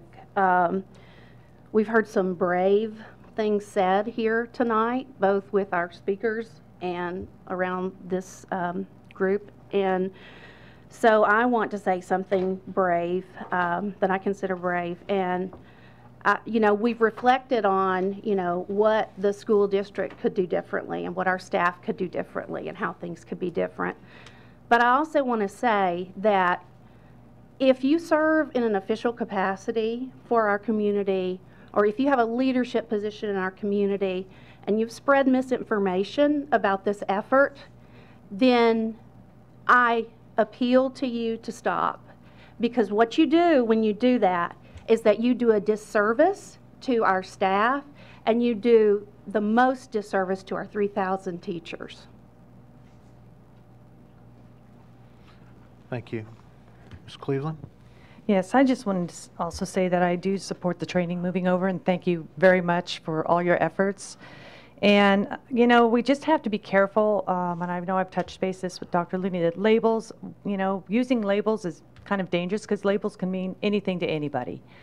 And, the white privilege, it can mean something to somebody in the 50s and 60s, and it can mean something different today. And so, just using labels is just a dangerous thing. It means something to everybody. And what's important right now is to know that we learn by our mistakes, we move forward, and we're now, going through and just deciding, what is our best foot forward. And to know that Williamson County and the staff and the board, anything we do is for the best interest of our teachers and students. Our intentions are always good. And so when we hear and we get, comments about negatively what we're doing with the children, they don't know us. They don't know what our purpose is. And there's a reason why Williamson County schools are what they are today. We move forward. Sometimes we go 2 steps forward, 1 step back. But we still move forward, and we're still striving to make this the best county we can. Thank you. Thank you. Ms. Durham? I also want to just say thank you, and I'm definitely not as eloquent of a speaker as my fellow board colleagues, but I really appreciate everything that everybody said. I really appreciate everybody here, Tamara, Ravita, Derek, Anna, Carrie, Stephanie, James, Patty, and Mike, because I feel like no matter what you say, all it's doing is raising awareness and holding us accountable and causing us to step back and take a look at what we're doing, because we're definitely not perfect. We've definitely made bad decisions, or I have. And I just want to support the 40,000 some odd kids and, you know, all the staff and teachers and Dr. Looney and everybody who's working hard to make it the best county. So I just appreciate everybody, even if it's stuff that we don't like to hear. I appreciate you saying it. And I think everybody's wise and has valuable opinions. So keep doing that. Keep bringing them to us, because we just get better at what we're doing too. So thank you. Thank you. Dr. Looney? Thank you, Mr. Chairman, board members. Thank you for your critique and your feedback tonight. I too am equally committed to continuing the conversation. As I said in my video statement, this is really important work. It's uncomfortable work. I can assure you that all of us would be rather talking about something else, but this is important for the boys and girls that we serve, and quite frankly for our employees. I do acknowledge that there's always room for improvement, and we certainly will take the advice and counsel that you've given us tonight and try to do better moving forward. Once again, I take full responsibility for the work that's been done thus far, and would encourage you to send complaints to me. I'll be glad to meet with people and respond. With that being said, I appreciate this opportunity to address this important issue tonight, and would like to move past the superintendent's report and get on with our business. Mr. Chairman. Thank you. The next item on our agenda is the board chairman's report, and I wanted to just make sure our board members knew that you have 10 of these at your place. This is the profile of excellence about Williamson County Schools. The staff does this. Ms. Birdsong's office puts this together every year, and so this is the latest version just off the presses. So if you would share that. The other items are on April 1st at 5:30 to 6:30 is a special called work session in the professional development room, which is prior to our policy meeting. On April 2nd at 6 p.m., we have a community meeting on rezoning at Nolensville High School. And on April 11th at 5:30 is a special called board meeting to vote on rezoning prior to our regular scheduled work session. And that's all I have. And board members, is there a desire to have a brief break? And I was just going to let everybody leave and okay. You want to continue then going? All right. Very good. Next item on our agenda is the new business 2019-2020 school board budget. First one is general purpose school fund for $386,428,331. Dr. Looney. Mr. Chairman, board members, I appreciate your deliberation on this matter at the work session. I do recommend that you approve this proposed budget. It's a fiscally conservative budget, but allows us to get the work done. Okay, board members, we need to be voting on these 4 different items under the budget, so we'll take each one individually. So the first one is the one I just mentioned, the general purpose school fund. Would anyone like to make a motion for that? We have a motion from Mr. Welch. I would like to second that. We have a second from Mr. Galbraith. Any further discussion on this first budget item? Mr. Wimberly. Thank you, Mr. Chair. The budget number is a rather large number. It's a record number for us. But I think it's important to remind everyone that most of the increase here is directly related to growth. There is very little that's not related to growth. And there have been a significant number of cuts that have been made to this budget before it came to us. For example, an assistant for health services is not in this budget. We've cut school nurse, we've cut ALC teacher, a behavioral specialist, a gifted specialist, social worker, 2 speech language pathologists, 1 physical therapist, 2 early childhood classrooms, 2 SPED teachers, 3.6 teacher assistants, an occupational therapist, a speech language pathologist, 15 special ed assistants, a half of a payroll position, a half of a district webmaster, 4 maintenance people, 1 video content producer, and we have cut out of the maintenance budget, $700,000, $5,000 out of safety. And these are cuts that were made before we even get into what I think is the imminent teacher shortage that we're probably headed for. And the fact that we haven't done anything over the years to change the management model of a school system that has gone in the past few years from 25 schools to almost 50 schools. And at some point, this must be addressed, but we haven't addressed it in this budget. Now, I'll vote in favor of the budget, and no one wants to increase the burden on taxpayers, but there is a lot that that our staff wanted to put in this budget that's not in this budget. And I just want to remind everybody of that before they vote on it tonight. Thank you. Mr. Mitchell. Thank you, Mr. Chairman. I agree with Mr. Wimberly. I think this is there's been a lot of cuts already. I also am excited about our opportunity to try to address the pay for our teachers in this budget, and I hope that we're able to, that our county commission brethren will support us on that effort. That said, I also want to make a statement that I do have a relative that works for the school system, and I certify that I will vote. My votes are in the best interest of the district. Thank you, sir. Mr. Galbraith.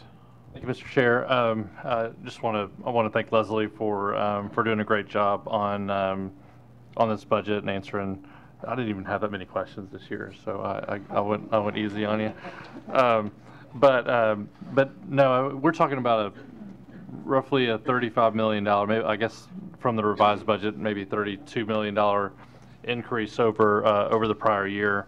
And Rick started to go into to what that's made up of, and it is largely growth for our adding new teachers and new staff members to accommodate a growing district, but over half of it is the raises that we have to provide to I guess we don't have to provide raises, but there's an expectation. The mayor has instructed us to include a 3% raise for all employees. That's about $6 million. There's another $4.5 million increase, and this is considered an increase over the prior year because for the last 2 years we haven't purchased textbooks. We've been doing our online resources model, and so that is an extra $4.5 million this year that we're having to spend, but it's because we've saved the taxpayers about $9 million over the last 2 years by not purchasing textbooks. And there's more reasons that we did it than just for saving money. I think it's an excellent program. And if anybody wants to watch the presentation from our work session a week ago Thursday, it was excellent in seeing what we have in store. And like Dr. Looney said, those resources will be available in the coming week for probably a couple of weeks to be able to review those. But over half of our budget, and sorry, there's another about $3.5 million of our increase because we are the way we do our budget. The last couple of years, we haven't paid for the salary increase until the following budget year, and this year we're essentially paying the salary increase for last year and this year out of this budget. And I won't get into the details of how we're doing that, but it is creating a kind of a cash crunch in the year, and so you're going to see a lot over the coming months as the county compiles its budget, which is this makes up a large majority of the county budget, and I just hope that everybody stays engaged during that process to make sure that we do get this budget passed. I did want to. I went back and looked and these are all numbers that are on our website, where there's an excellent resource that you can go back and analyze the budgets and the expenditures and revenues of the past. And I think it's just important to know that over the last 10 years or so, we've had compounded annual growth of a little over 3%. And during that time, we've had just slightly over 3% at an increase of our employees over the last. That was more recent. That was just about 5 years. And our expenses have grown at about 6.6%. And so if you take the growth in students plus the average raise, which has been a little over 3% for the last 5 years, we're growing our expenses at less than the rate of growth, and our employees are about 85% of our budget. And so while we're catching up this year, and it is kind of a bigger increase over year, but just over the last 5 or 6 years, we're still maintaining a very fiscally sound budget.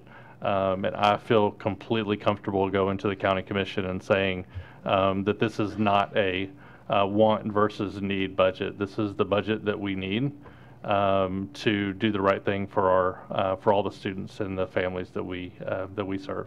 Thank you. Thank you. Mr. Welch. Thank you. So I won't get into it like my colleague, the accountant over here. I did take several accountancy classes in college. But it was the same class. I just had to take it a couple times before I could pass it that way. But I did well in my marketing class. So from a marketing perspective, you throw that number up there, and you could feel it around here in the audience. Everybody goes, "Whoa, $386 million," and it's a big number. I mean, there's no getting around that. It's a big number. But if I sort of said, well, compare it to the U.S. national defense budget. It's a fraction of it.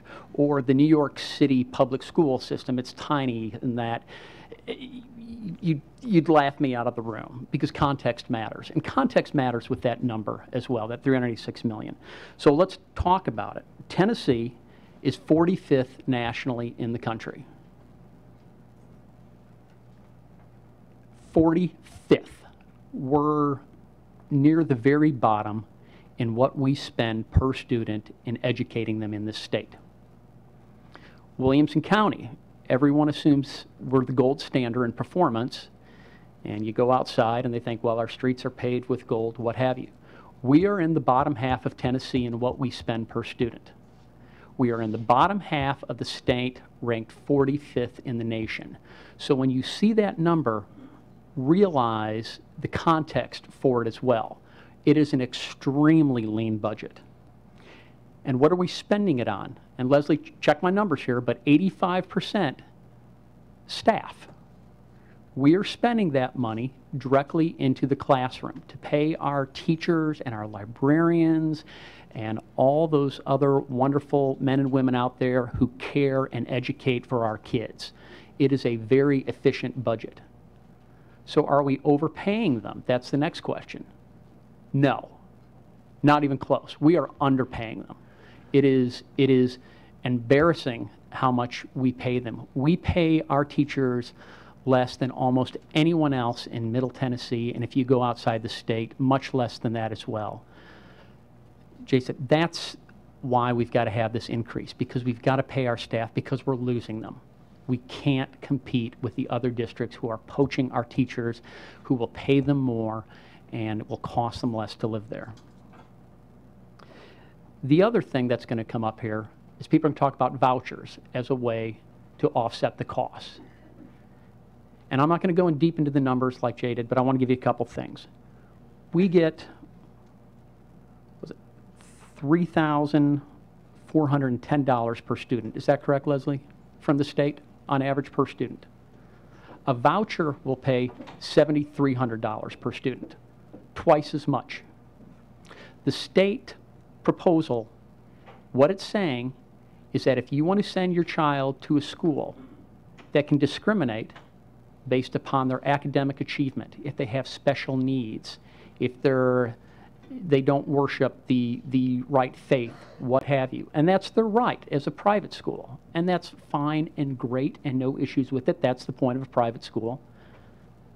But the state wants to say, if you want to send your kid to one of those schools instead of a public school, which accepts and educates everyone like we do here in Williamson County, we will give you twice as much money. And in that proposal, any money left over you can keep and you can use for college later on. And if you don't like the experience you get there at that private school, you can come back to the public school. The money won't be there. We'll just have to fund it internally. So when you hear that argument, know it's a crock. It's not a money saver either.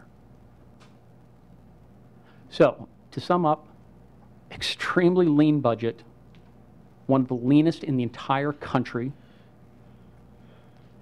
for one of the best performing schools in the entire country. I wish every stock I owned had that kind of ROI that Williamson County Schools performs.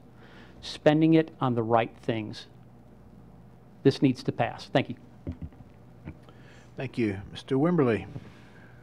Mr. Chairman, I wish I had something eloquent to say, but I, Rick Wimberly, state that I have a relative employed by the school system and certify that I will vote in the best interest of the school district. I rest my case.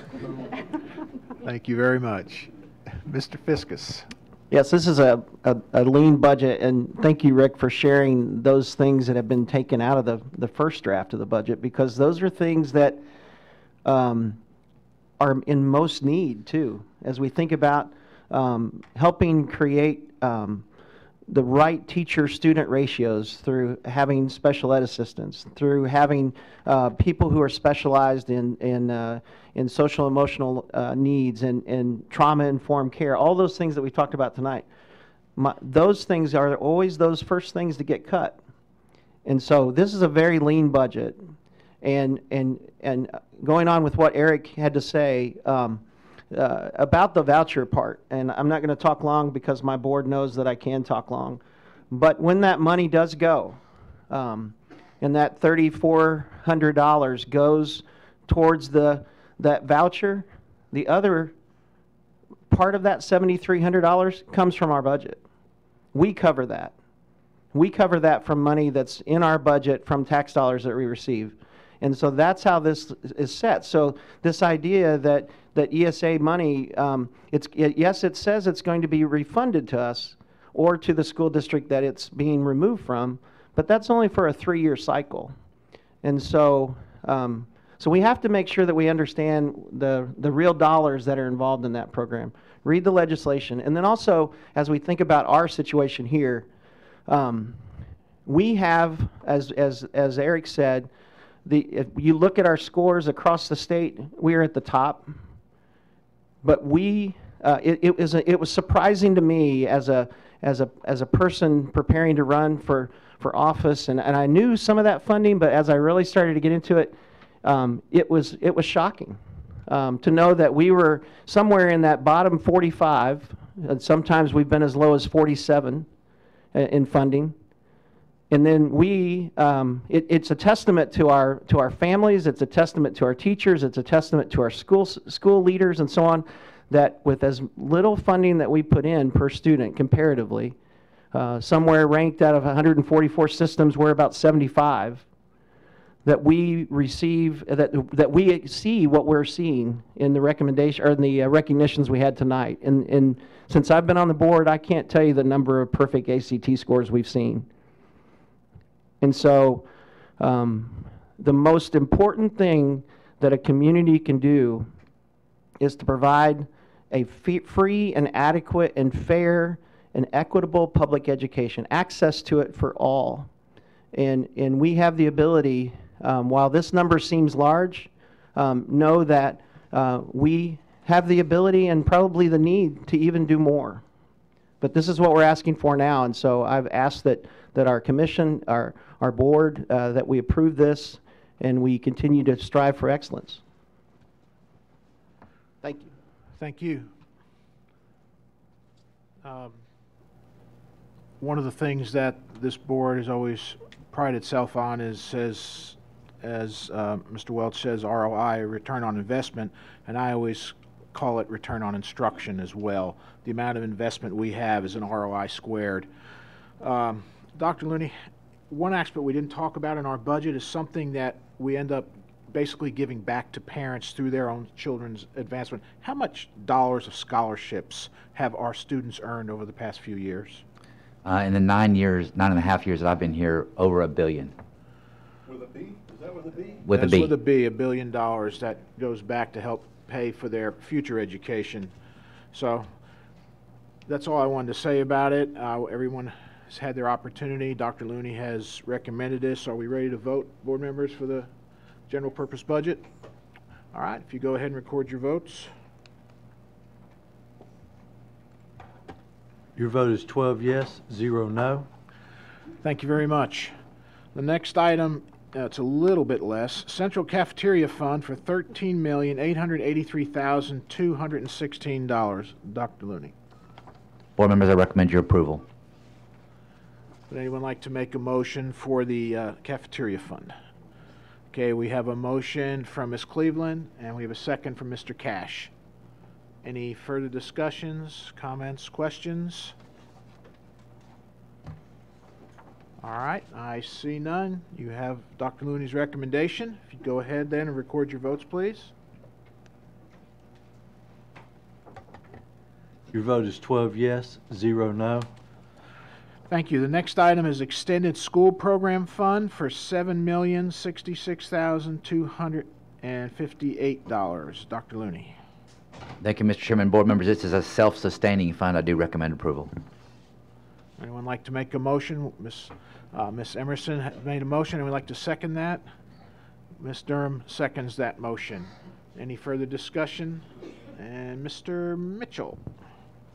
Thank you, Mr. Chairman. Just want to make sure for everybody in the audience that this is the commonly known as the SACS program. Yes, sir. Correct? Okay. Thank you. Any other comments or questions? Okay, if you'd go ahead then and record your votes for the SACS program.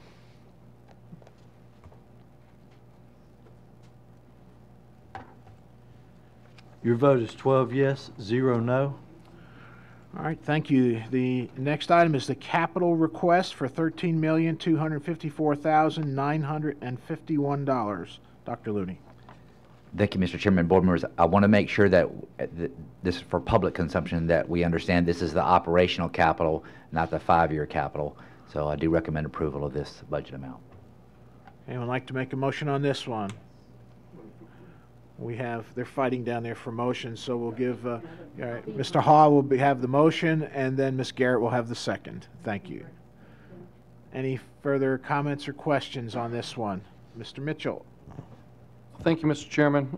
I guess one of the things I wanted to point out is how far we've come over the years. One of the items in the capital program is playground improvement for $90,000. When we built Heritage Elementary School years ago, we got $5,000 for the playground for that elementary school, and that paid for a little bit more than the chain link fence that surrounded it. And the community ultimately, through General Electric funds and through EDS funds and General Motors funds, we raised, $20,000 to $30,000 to put in swings and things. We don't do that anymore, and that's really kind of again, when we talk about where have we gone with the growth and what are we spending on our money on, we're buying playgrounds that are professionally installed and not having to,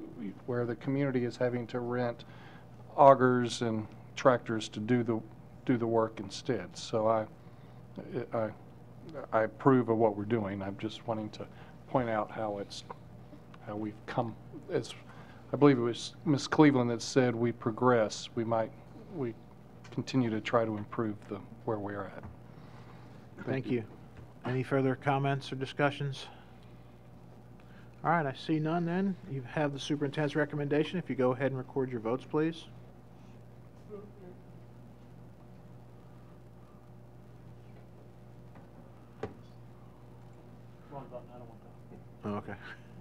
Your vote is 12 yes, 0 no. Thank you. That's the school board budget for this coming year. So thank you very much, board, and thank you, staff, for putting this together. Ms. Holman, as always, an excellent job.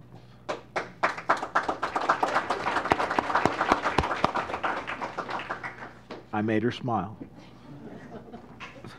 All right, next item is open zone schools for 2019-2020. Dr. Looney. Thank you, Mr. Chairman. Board members, we had extensive discussion about this topic. If you approve this list, this will go live at 12:01 a.m.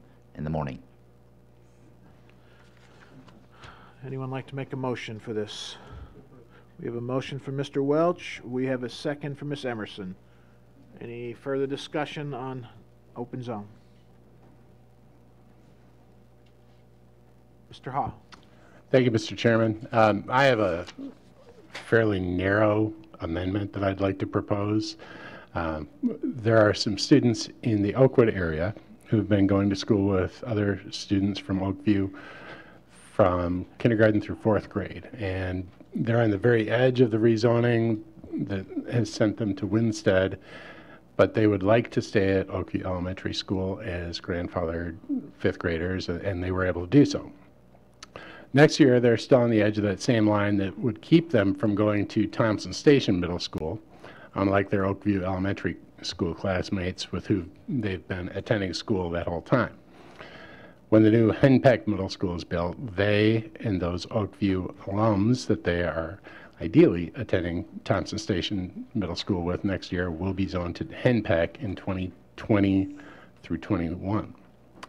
So they would not be grandfathered to Thompson Station Middle School ideally because they would only be 6th graders next year.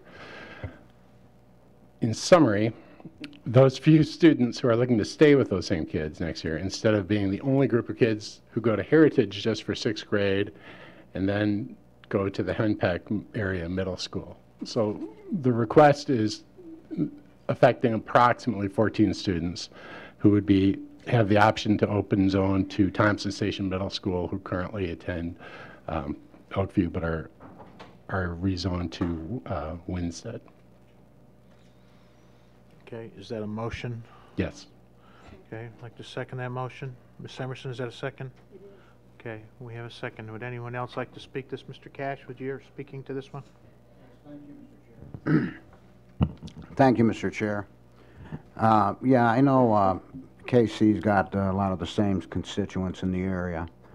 I understand, though, that if we move 14 kids, there's siblings that follow. And the way the policy is written, they can grandfather in.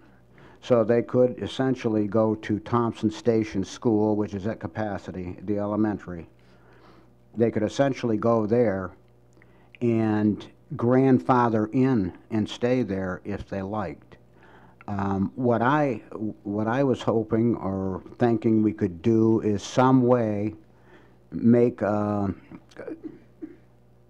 some amendment that says those 14 students can attend Thompson Station for 1 year and then put back into the middle school where they belong.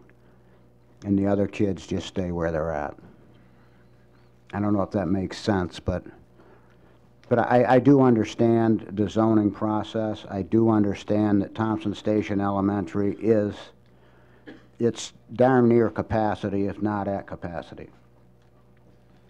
So, you know, if you're injecting 14 kids in, they may have 2 siblings each. That's another 28 kids. So I do understand that too. So, I mean, what do we need to do? Are you making a motion to amend his motion, or are you just discussing it? Well, Mr. Chair, I think it's a question because I don't really know what to do. There's 14 kids involved that are going to be separated from this group of kids to go to Heritage and come right back next year. It just, I don't know if it makes much sense, but. Okay, let me then ask our attorney, Mr. Golan, to respond to that. Well, procedurally, you have a couple choices. One, you could make a motion to amend, in which case your motion to amend would be voted on first, and then the motion to amend as amended, if it passed or not, would then be voted on, and then you would vote on the underlying motion. Generally speaking, we don't recommend it just because of the logistics of what I just articulated. But it could be done under Robert's rules. The alternative is through the discussion vote on Mr. Hall's amendment, and then if it passes, you could vote then to amend, in which case you'd have one amendment on the floor. Generally speaking, that's our recommendation. So in other words, amend. Too many words. Amend. Too many words. So. All right, the other option is if Mr. Hawes in agreement with what Mr. Cash said, he could withdraw his motion, but if he's not, he obviously wouldn't. Sounds like it. Hold on, let me turn your mic on. Go ahead.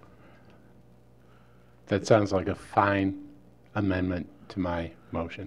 Okay, then, Mr. Gold, he would need to withdraw his motion. So if then? that's the case, yes, if you could choose then to withdraw your motion and then let either one of you make that, make the motion that he suggested. Mr. Chairman, I withdraw my motion. Point of order, just before you withdraw. Yep. Can you speak to this to see if this is even necessary? Because one thing that Dan said I'm not sure is accurate, and that is if these people are zoned Oakview, we allow them to zone to go to Thompson Station Middle School.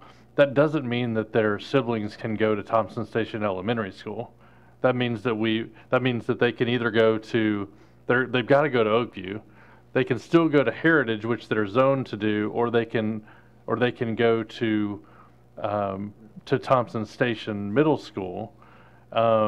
And right now, I don't know where they're going to the high school, but they could continue the feeder pattern as defined by wherever they go from Thompson Station or from Heritage. So I don't know that it's necessarily. I think we're trying to solve a problem that may not exist. It's the elementary kids. Hold on, Mr. Cash, hold on. Go again. I'm sorry. When he spoke, it cut yours off. Go ahead. Okay.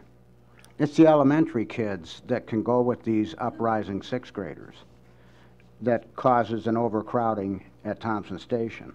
If I may, Mr. Chair, under the board policy, they could follow the older sibling to the middle school.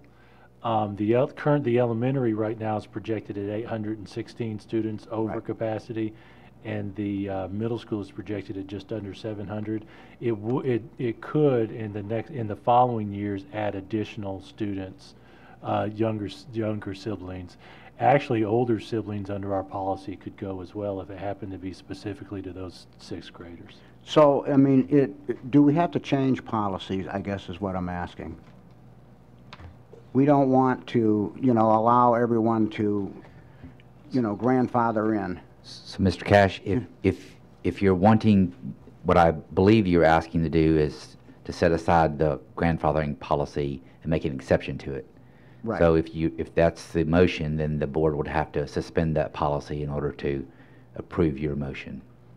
Okay, now we're sure it's 14 kids.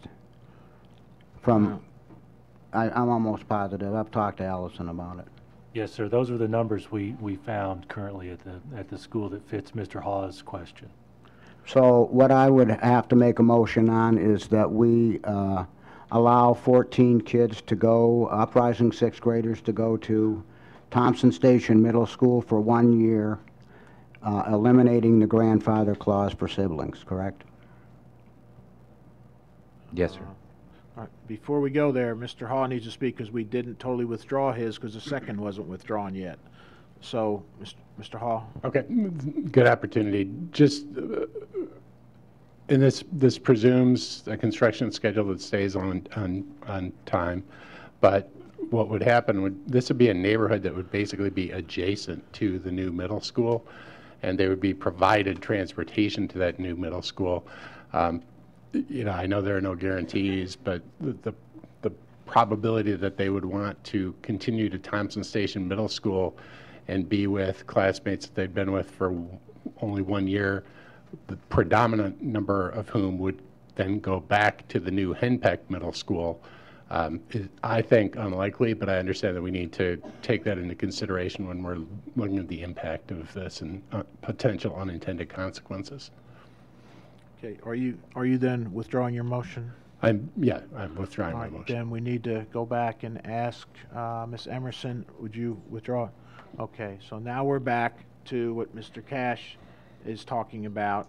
And Mr. Wimberly, did you want to speak to either one of these yet, or do you want to wait? May I wait? Yes, sir.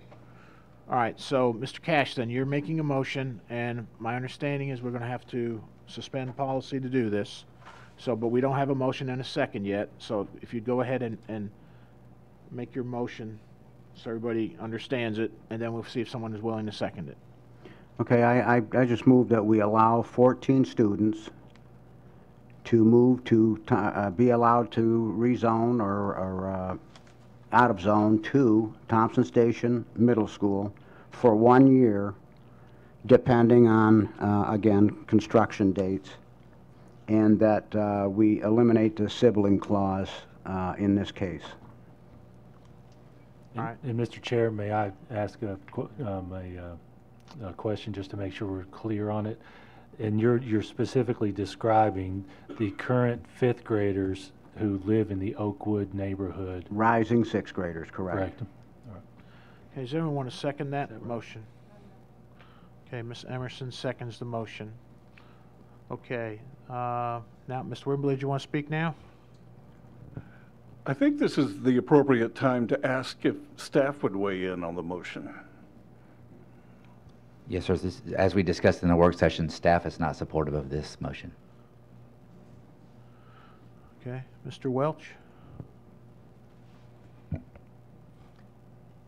Rick asked the first of my questions, what is staff's recommendation on it, and that's a no. And then compounding this no recommendation, we now want to suspend policy.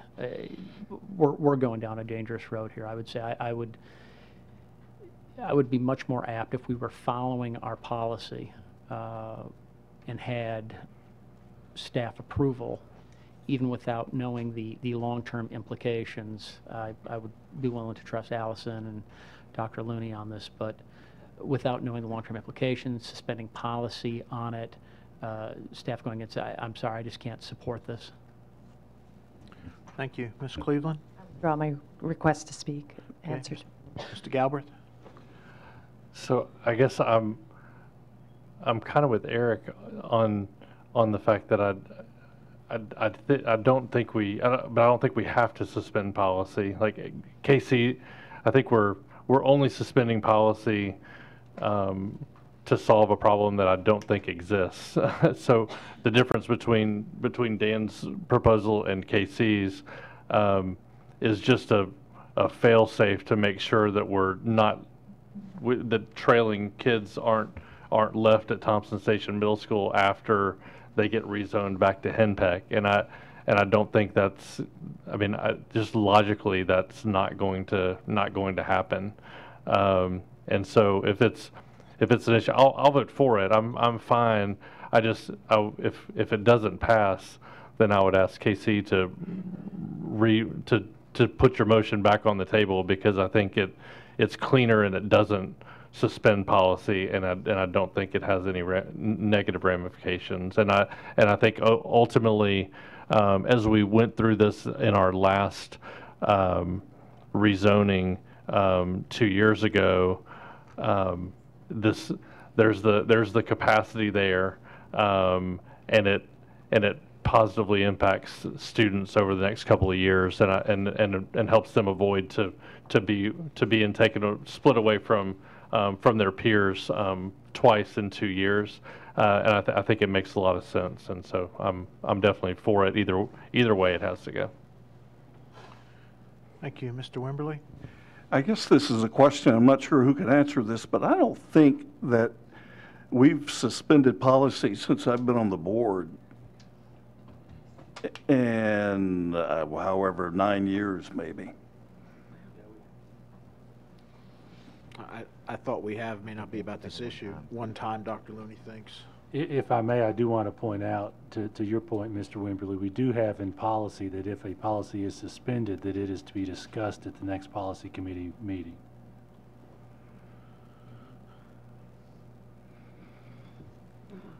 Okay. Mr. Cash? Mr. Chair, if I just want, I was asking a question, okay? Okay? If it's much cleaner what KC said, I have no problem with that.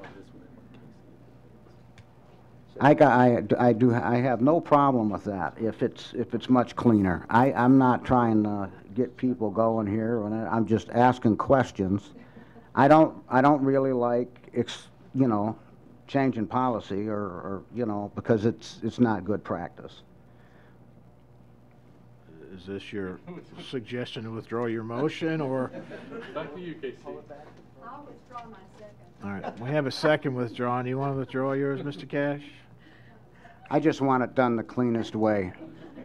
Okay, I will withdraw my request. All right. I don't see any buttons pushed just yet. Now I do. Mr. Haw. Can we just roll back the tape? Yes. So I would like to propose that we allow open zoning for those students who otherwise would be zoned to Heritage and are currently zoned to, currently taking advantage of their open zoning opportunity and attending Oakview Elementary School, to allow that for whatever policy says. Okay. Do we have anyone who wants to second that one? Okay, you're still up there on second. All right, Mr. Golden, does this motion require us to suspend policy? No, sir. Okay, so it will not require that. Ms. Cleveland? This is just very simple. They will provide their own transportation. That is Thank correct. you. Okay, Mr. Welch? Dr. Lundy, can you speak to why staff is not supporting this proposal? Yes, sir. As we discussed in the work session, the elementary school is currently taking classrooms in the middle school, so the capacity at the middle school, as represented in numbers, is actually understated. They do have the ability to remain in the continued feeder pattern, which would create additional overcrowding at the high school should they stay. There's uncertainty about when the area middle school will open exactly. And quite frankly, when those families opted to stay in Oakview rather than be rezoned with their peers, they knew that that zoning was limited for a period of time. And so now, from our perspective, they're requesting additional consideration beyond the consideration that they've already taken advantage of. Is there any other group of students that would have had, let's say, similar advantage as these students would have if granted that second round of open rezoning? To my knowledge, this would be a first time in my tenure.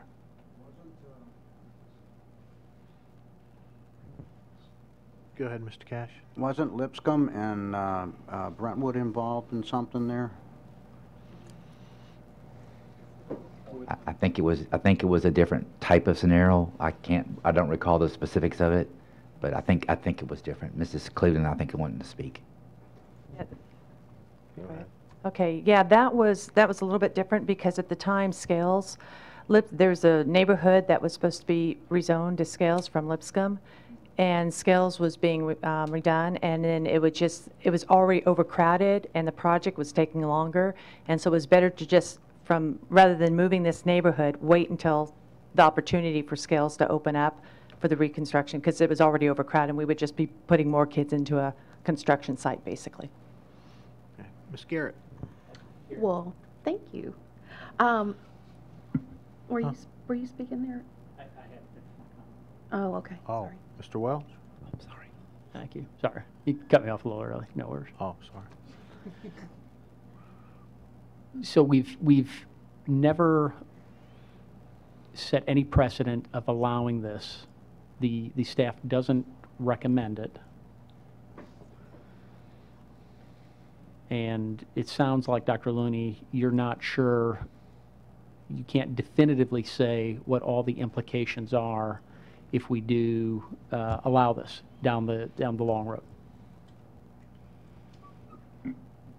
Yes, sir. There certainly will be uncertainty moving forward about what that looks like. I would also point out that if we, not just this specific rezoning or allowing this, but if we start going down the road of making all these changes, if we get outside of our master plan. We were here a month ago, and there were a lot of board members that, I'm going to say unfairly, threw staff underneath the bus talking about long-term strategic planning. And we got to get better with that. Do our part.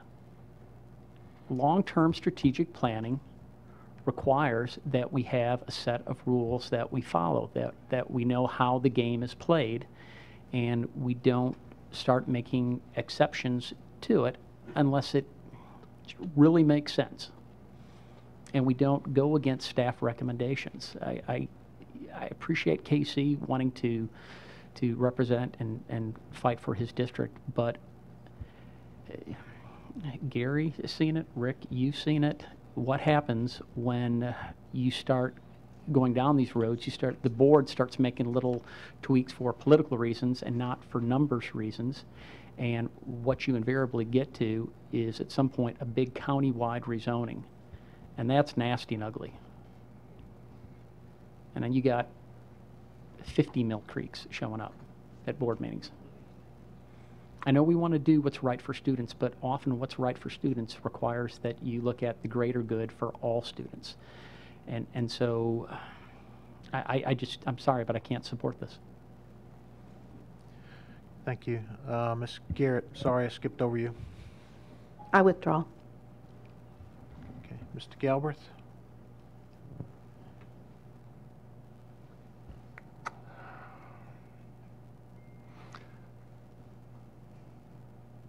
I'm trying not to say anything that I'm going to regret.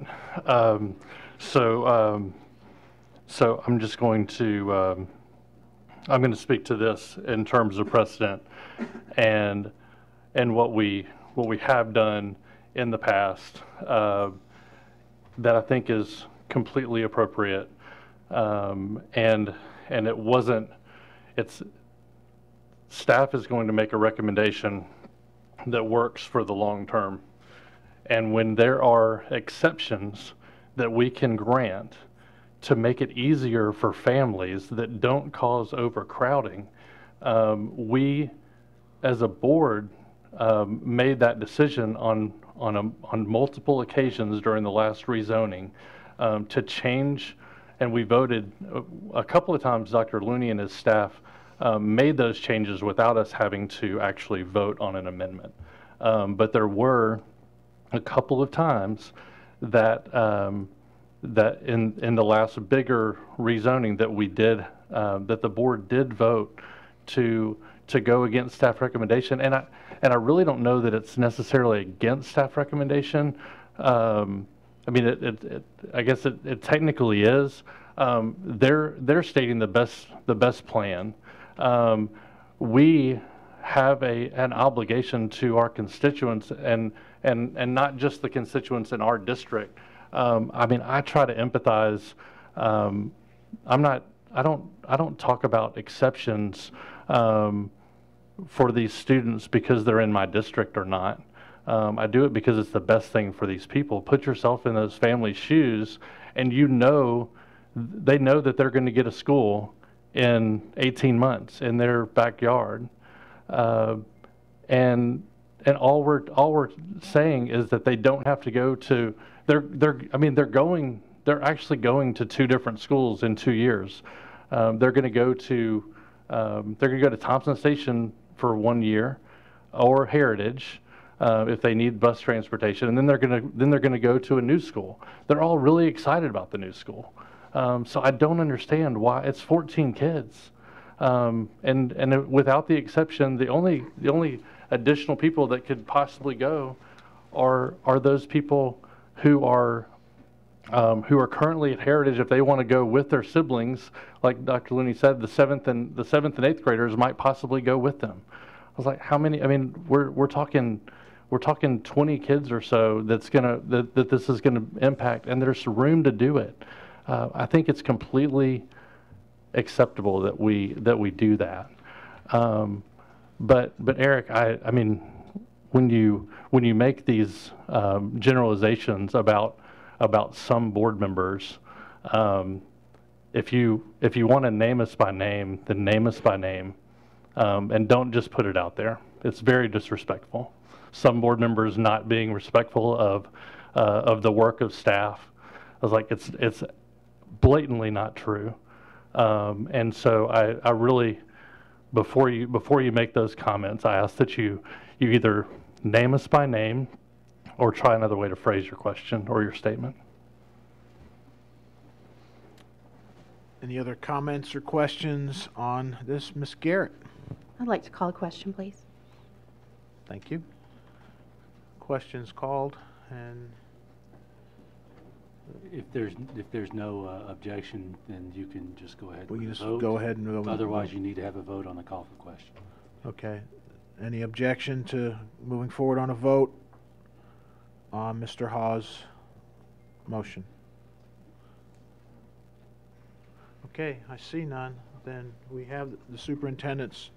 You want to restate you said you don't agree with the motion? No, sir. Okay. Okay, if you go ahead and record your votes.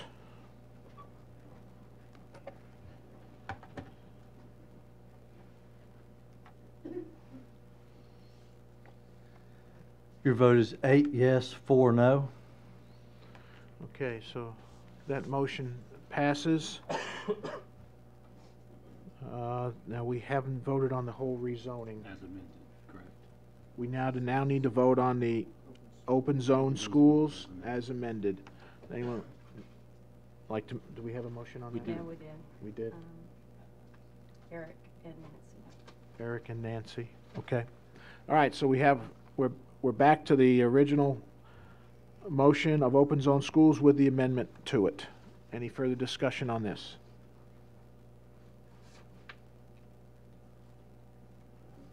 Okay, I see none. If you go ahead and record your votes then, please.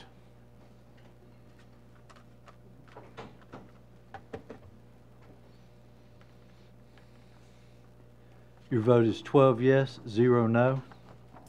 All right, thank you. Mr. Chair, if I may, I want to make one comment regarding the 12:01 a.m. reference that Dr. Looney gave you earlier. The amendment that passed will not be reflected at midnight when this opens. So, yeah, exactly. So just want to make sure that those families who are watching are aware of that. It will come online in the morning. Thank you. Next item is the 2019-2020 high school courses. Dr. Looney. Mr. Chairman and board members, I do recommend approval of the courses. Anyone like to make a motion for these? Motion from Mr. Mitchell. We have a second from Mr. Fiskus. Any further comments, discussions? Okay, I see none. If you go ahead and record your votes then, please.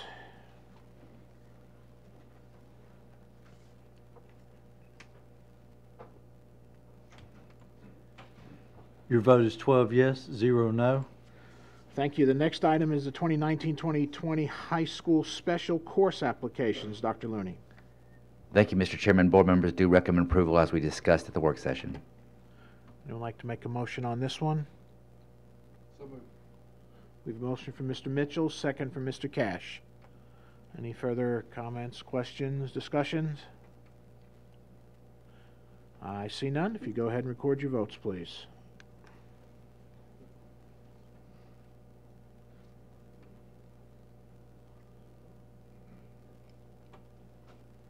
Your vote is 12 yes, 0 no.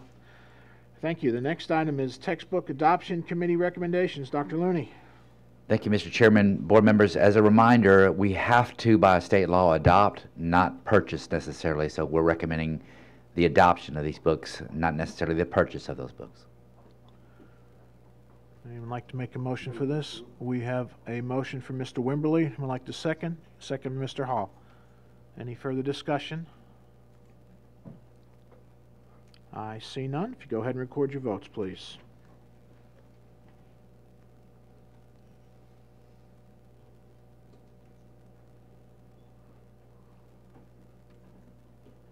Your vote is 12 yes, 0 no. Thank you. The next item is New Central Elementary School name recommendations for Goosey Hill property. Dr. Looney. Mr. Chairman and board members, in compliance with board policy, we have presented you with 3 names. Let the bidding begin. Anyone like to make a motion for one of the names? Yes, Ms. Cleveland. I'd like to make a motion. Oh, wait. Time out. I'm sorry. Go ahead. I'd like to make a motion for Creekside Elementary School. We have a motion for Creekside. Anyone like to second that? We have a second. Point of order here. Yes, sir. How are we going to do this? Okay. It's a great question. You have Mr. Fiskus as a second on that. Actually discussed this before the meeting with Mr. Golden, Dr. Looney, and if this recommendation receives 7 votes or more, it is the one then it gets the name. If it doesn't, then we look for other names. I see. So the first one in the boat sees how far he can row.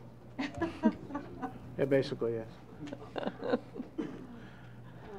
Let's see. Is that, Mr. Mitchell, was that your question? Yeah, I just wasn't sure whether we were going to do nominations for all 3 and then vote individually or what, but that's the way attorney said to do it, right, Jason? You have many options, but that's been our practice up to this point, so we just decided to stick with practice. Okay, Ms. Garrett? Thank you, Mr. Chairman. I just wanted to say that schools are named according to board policy, and we had a robust group of individuals who worked on coming up with these 3 names. I would like to recognize our county commissioners, Tommy Little, Judy Herbert, and Chad Story, who's here tonight because he said, I want to see what the name is. So thank you for coming, Chad.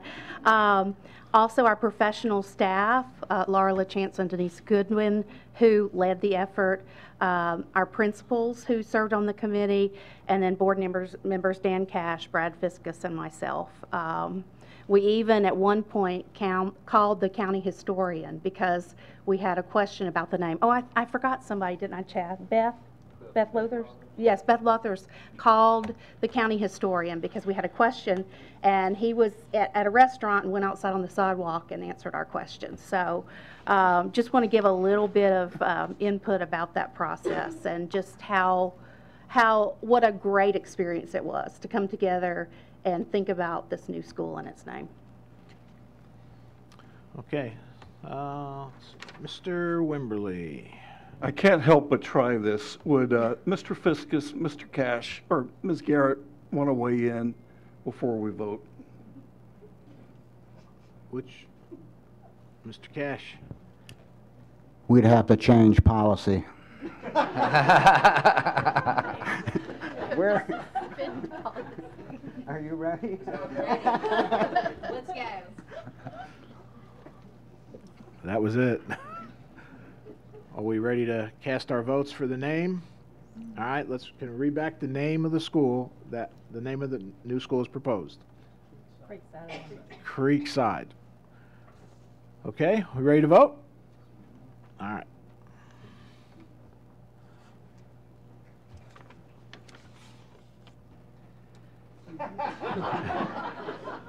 Your vote is 11 yes, 1 no.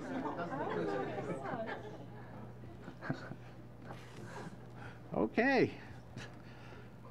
Our next item is board policies, first reading. The section 4 policies. Mr. Cash wanted to. Oh, I'm sorry. We want to have some more comments. Let's see. Oh. I would just like to recognize that the new principal of Creekside Elementary is in the building tonight as well. So we're excited for your leadership. So.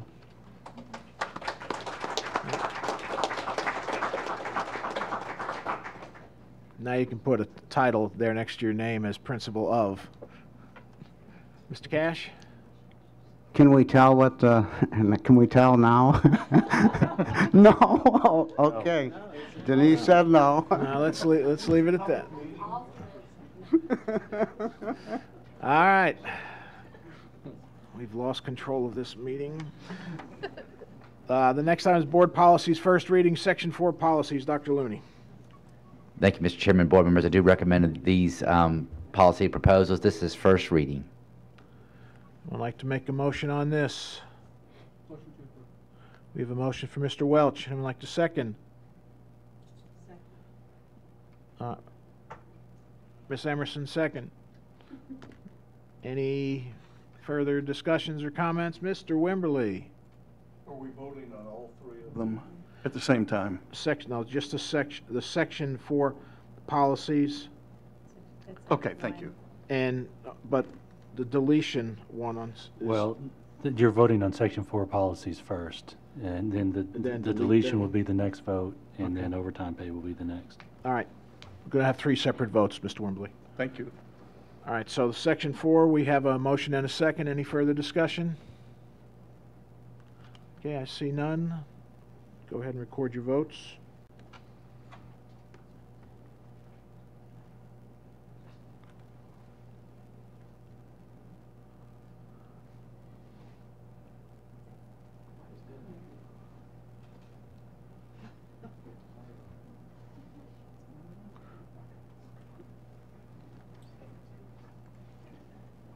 Your vote is 12 yes, 0 no. Thank you. The next one is 4.2011, federal programs. That's recommended as a deletion. Dr. Looney? Recommend approval. I'd like to make a motion to delete this policy. We have a motion for Mr. Welch, and I'd like to second that. Mr. Cash, there's a second. And Mr. Hall. Just for the record, can we make it clear that we're not eliminating these? I can answer that, Mr. Chair. We're proposing a deletion because the body of this particular policy is incorporated into other policies. Thank you. Mr. Mitchell? Yeah, I was going to ask this for the clarification as well, so thank you. All right. Any further comments or questions? I see none. If you go ahead and record your votes, please.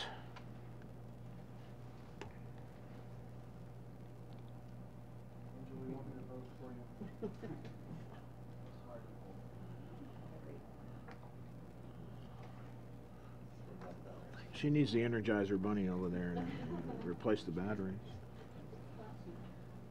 Your vote is 12 yes, 0 no.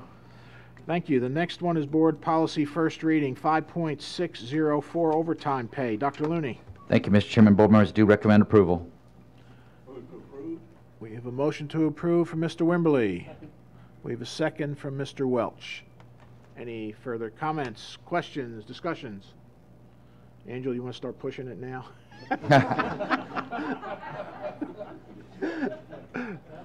Go ahead and record your votes, please.